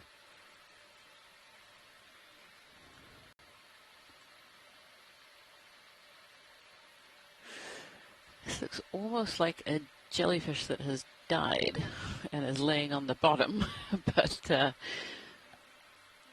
I'm definitely going to throw out a help signal to the science chat here. The science chat is speechless at this point. But it kind of looks like trailing tentacles. We're all stumped.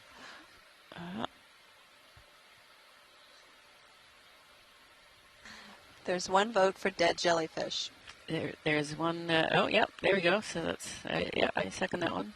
And food fall. Looks like a food fall. Yeah, yeah. So, of course, as animals in the water column here die, they fall to the food and become food. They fall to the seafloor and become food for the organisms that are living beneath them. The crinoid floating in. Don't know if that was lifted up by D2's propellers, but or whether it was swimming along on its own. These crinoids do have the ability to move from one place to another if a place becomes unfavorable. Yeah.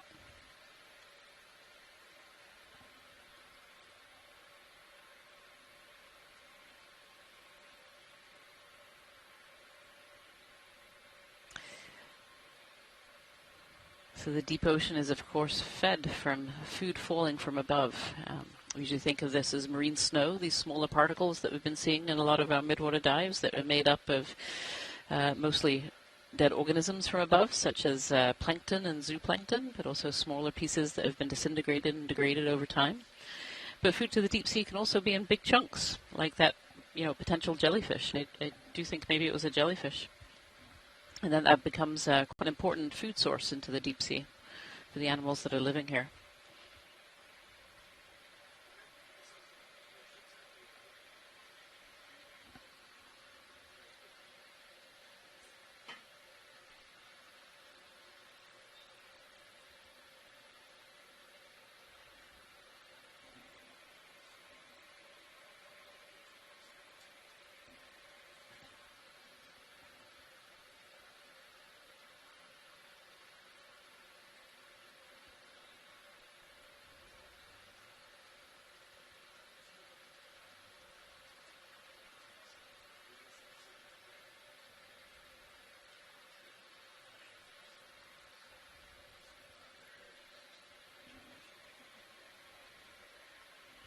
Yeah, so Lena Jorgensen here is saying that, wondering if the fish are attracted to prey, they're hiding in that rocky habitat as well, and that could indeed be true. We've seen a lot of animals hiding in between those rocks.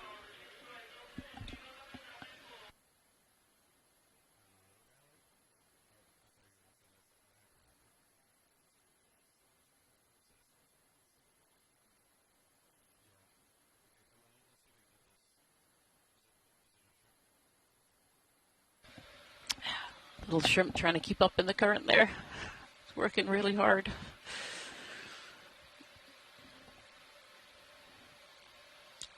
Tiny, tiny little shrimp.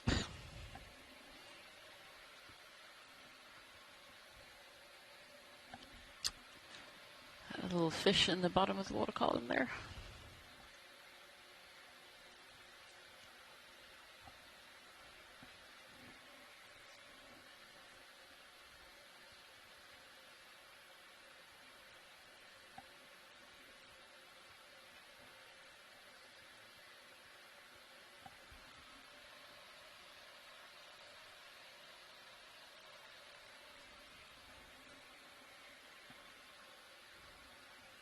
Another one of those Umbellula sea pens in the seafloor there as well.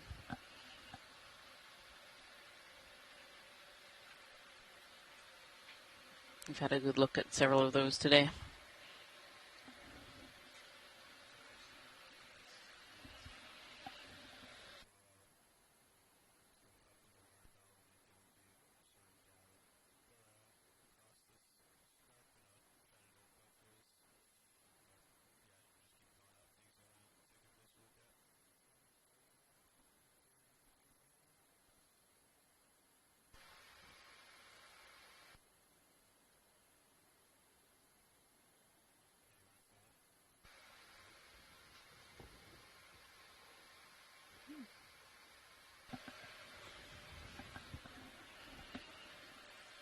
Another black coral here. I think this is one of those Trisopasses. Oh, and a beautiful feather duster worm just down below it as well. Oh, and a Xenophyophore. I think that's the first one that I've seen positively identified. We'll see if the camera comes back to it a little bit. Xenophyophores are actually single-celled organisms that build kind of a mud house that looks a little bit like a bowl on the seafloor with lots and lots of texture on it. Yep, just that one right there in the center. That's a Xenophyophore. Relatively common. We see them a lot on sedimented areas, particularly in abyssal habitats. What's really fascinating here is how the edge of this rock here that's not quite as sedimented covered is really covered in various different organisms. Yeah, this rock looks like it's more in place here, I would say. It's really hard to tell, but this looks a little more in place where it's laying kind of flat and dipping slightly to the left, and you can see some of the layering in it. It's also not cracked and not as blocky looking as the other big blocks we saw earlier. That's just my initial impression. So you think maybe this one is not a mudstone like the others, maybe not quite as soft? I think it's a mudstone, but I think it's more in place than the other blocks. Mm-hmm. The other blocks were larger and more angular and less attached. I can see how this is more attached. Interesting. Yeah. There's certainly a lot more things growing on that face that's just out of the sediments there. Yeah, hard to say, because in this view, when you zoom out, it looks like a very large block sitting by itself.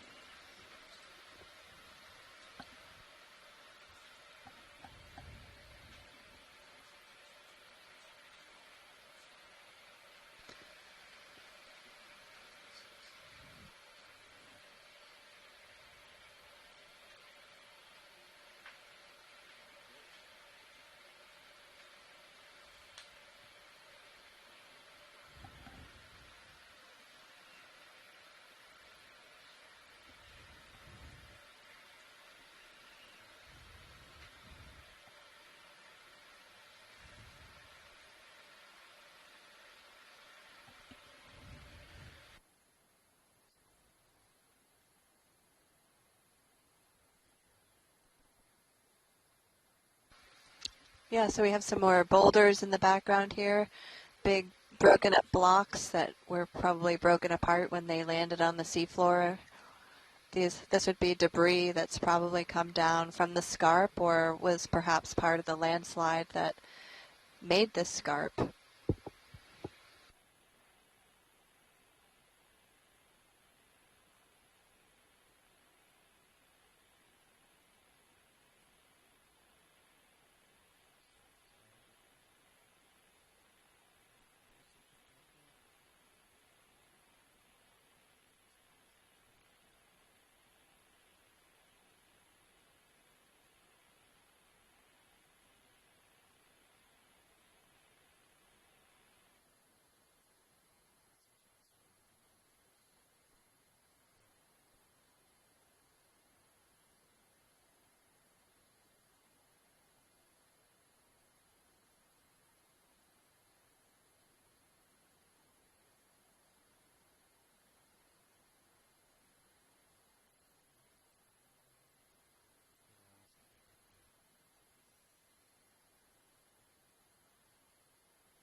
Some really large black corals here, actually much larger than the ones we were seeing earlier.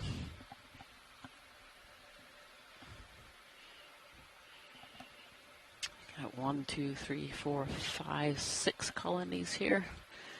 And then some smaller ones as well. This really suggests that this rock has been in place for quite some time. Although we don't know exactly how long these corals take to grow, this particular species or kind of coral.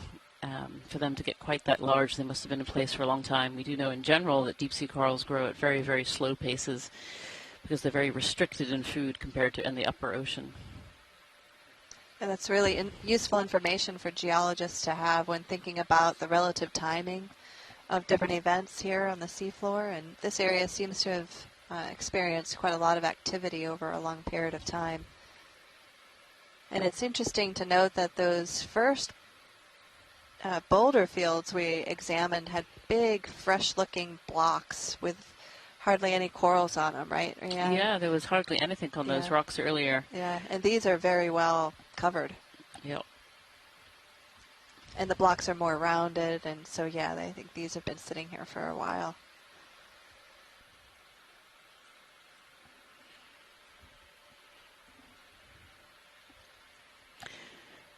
There might actually be maybe 3 different species of black coral here that I'm counting.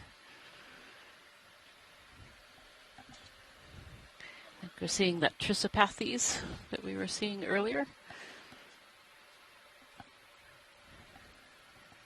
And then maybe the Parentopathes as well.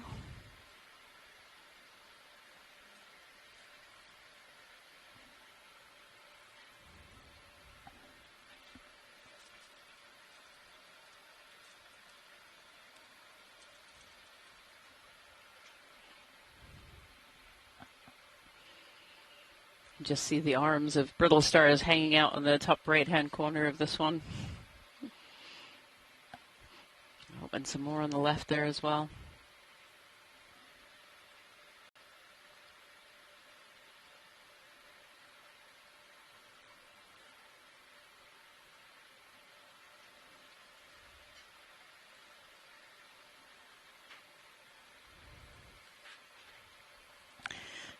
So these black corals, despite looking very, very orange in the camera view here, have this black skeleton, which is where they get their name.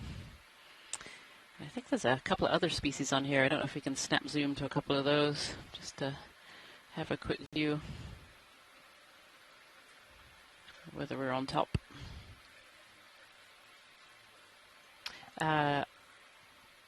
Yes, yep. Yeah, there's 2 kind of lighter colored. That's it, right there.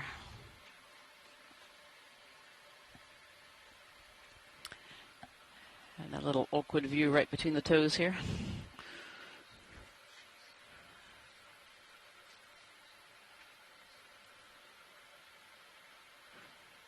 Yeah, so I think this lighter colored one might be potentially a different species of black coral here as well.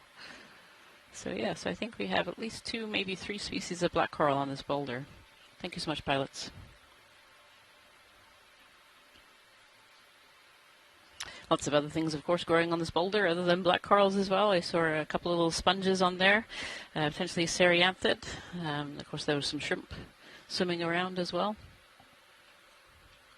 Quite a healthy little community developing there.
Okay, while we make our move to a new location, I just want to remind people that are just joining with us that this is the third expedition in the Seascape Alaska campaign. We're currently on our fifth dive of our third expedition here on the Seascape Alaska. We're exploring the deep waters of the Aleutian Trench and waters above that trench and the slope. We're currently located at a water depth of about 2,750 meters, and that would place us here on the continental slope. We're at a location we call Lone Knoll, which is an area that is of interest for geologic hazards, including earthquakes and landslides that can trigger tsunamis. In 1946, there was a large tsunami here that ran up 42 meters in a nearby island, and some geologists have invoked a combination of a landslide with the earthquake, and the earthquake magnitude was estimated somewhere between about 7 and 8 on the Richter scale to produce that tsunami. And so some geologists have invoked a combination of both the earthquake and landslide to give you that tsunami. And so we're looking at the scarp, the landslide scarp that could be related to that event, and looking to see how fresh that scarp is and whether or not it could be related to that event. This helps us get some information about the potential risk in this area and factors that affect the tsunamis.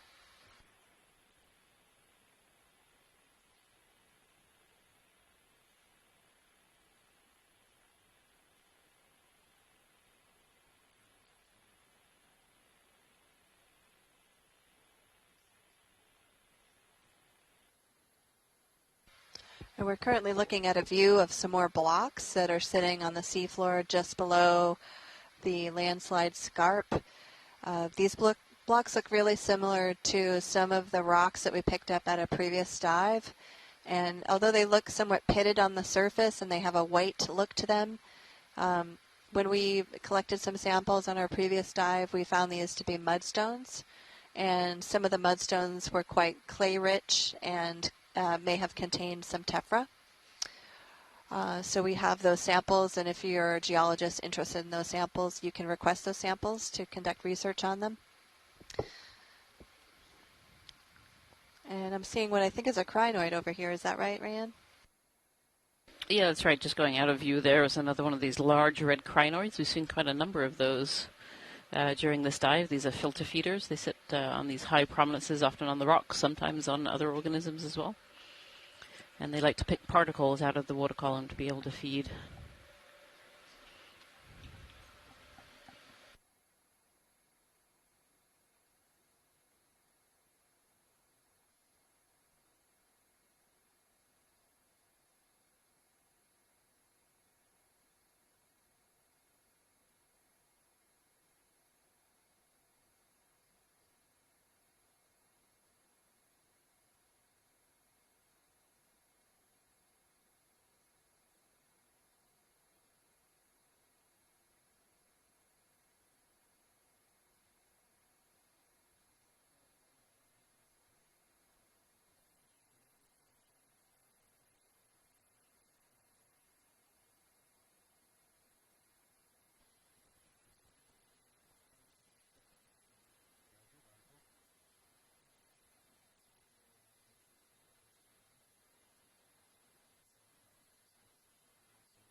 Oh, this is what they call a gooseneck barnacle.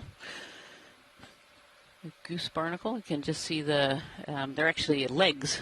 Is the legs of the barnacle that are these feeding appendages. Just tucked back in when we zoomed right in. We have a crinoid and a black coral in this screen as well. That's a really beautiful shot there.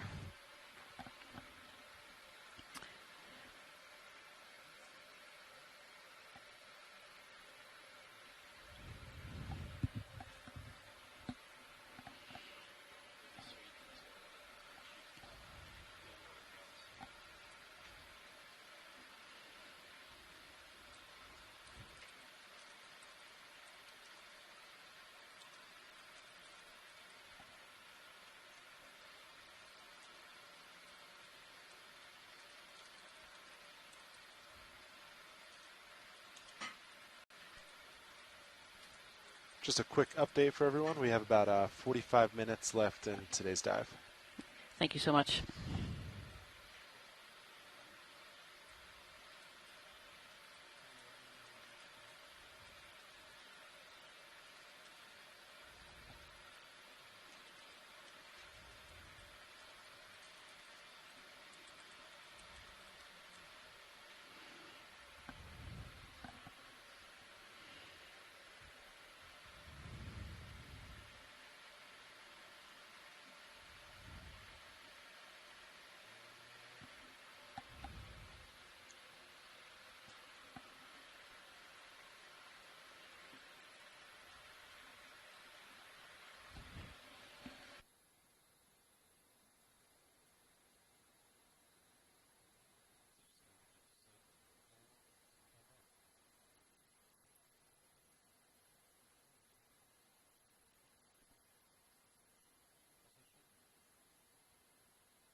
Little tiny black coral here.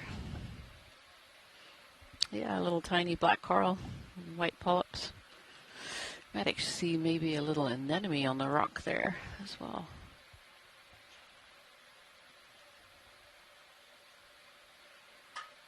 Yeah, this looks very similar to some of the black corals we've been seeing throughout this dive. The black corals are named for their black skeleton.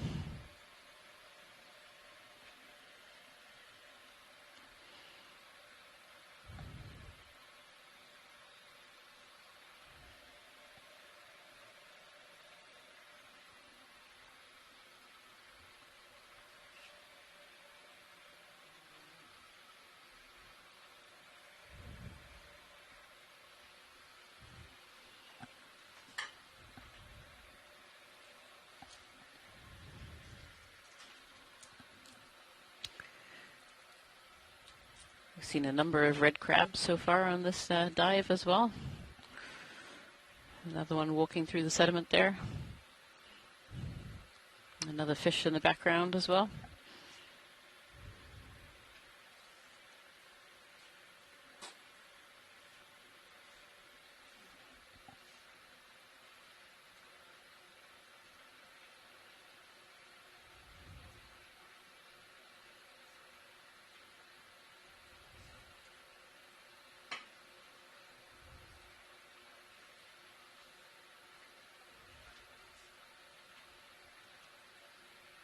I think we might have startled this crab.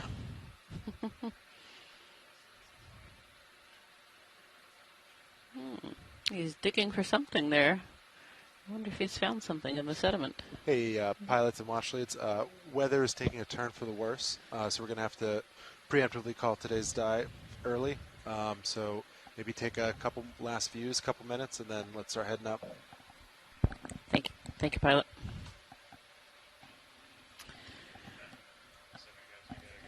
Okay. So unfortunately, the weather is turning up here on the surface. The winds have built up over the course of the day, which is something we were expecting, but hoping would hold out for us. So unfortunately, we're going to have to end this dive early. The pilots are just setting up here to leave the bottom. Pilot watch lead.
So as you might have heard, unfortunately, the weather has turned here on us, and the winds have been picking up throughout the dive, and we were lucky enough to get to see the seafloor for as long as we have so far.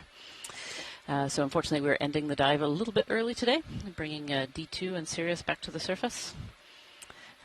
So as we leave this dive number 5 of the Seascape Alaska 3 expedition, we'd like to just acknowledge where we are working in this world.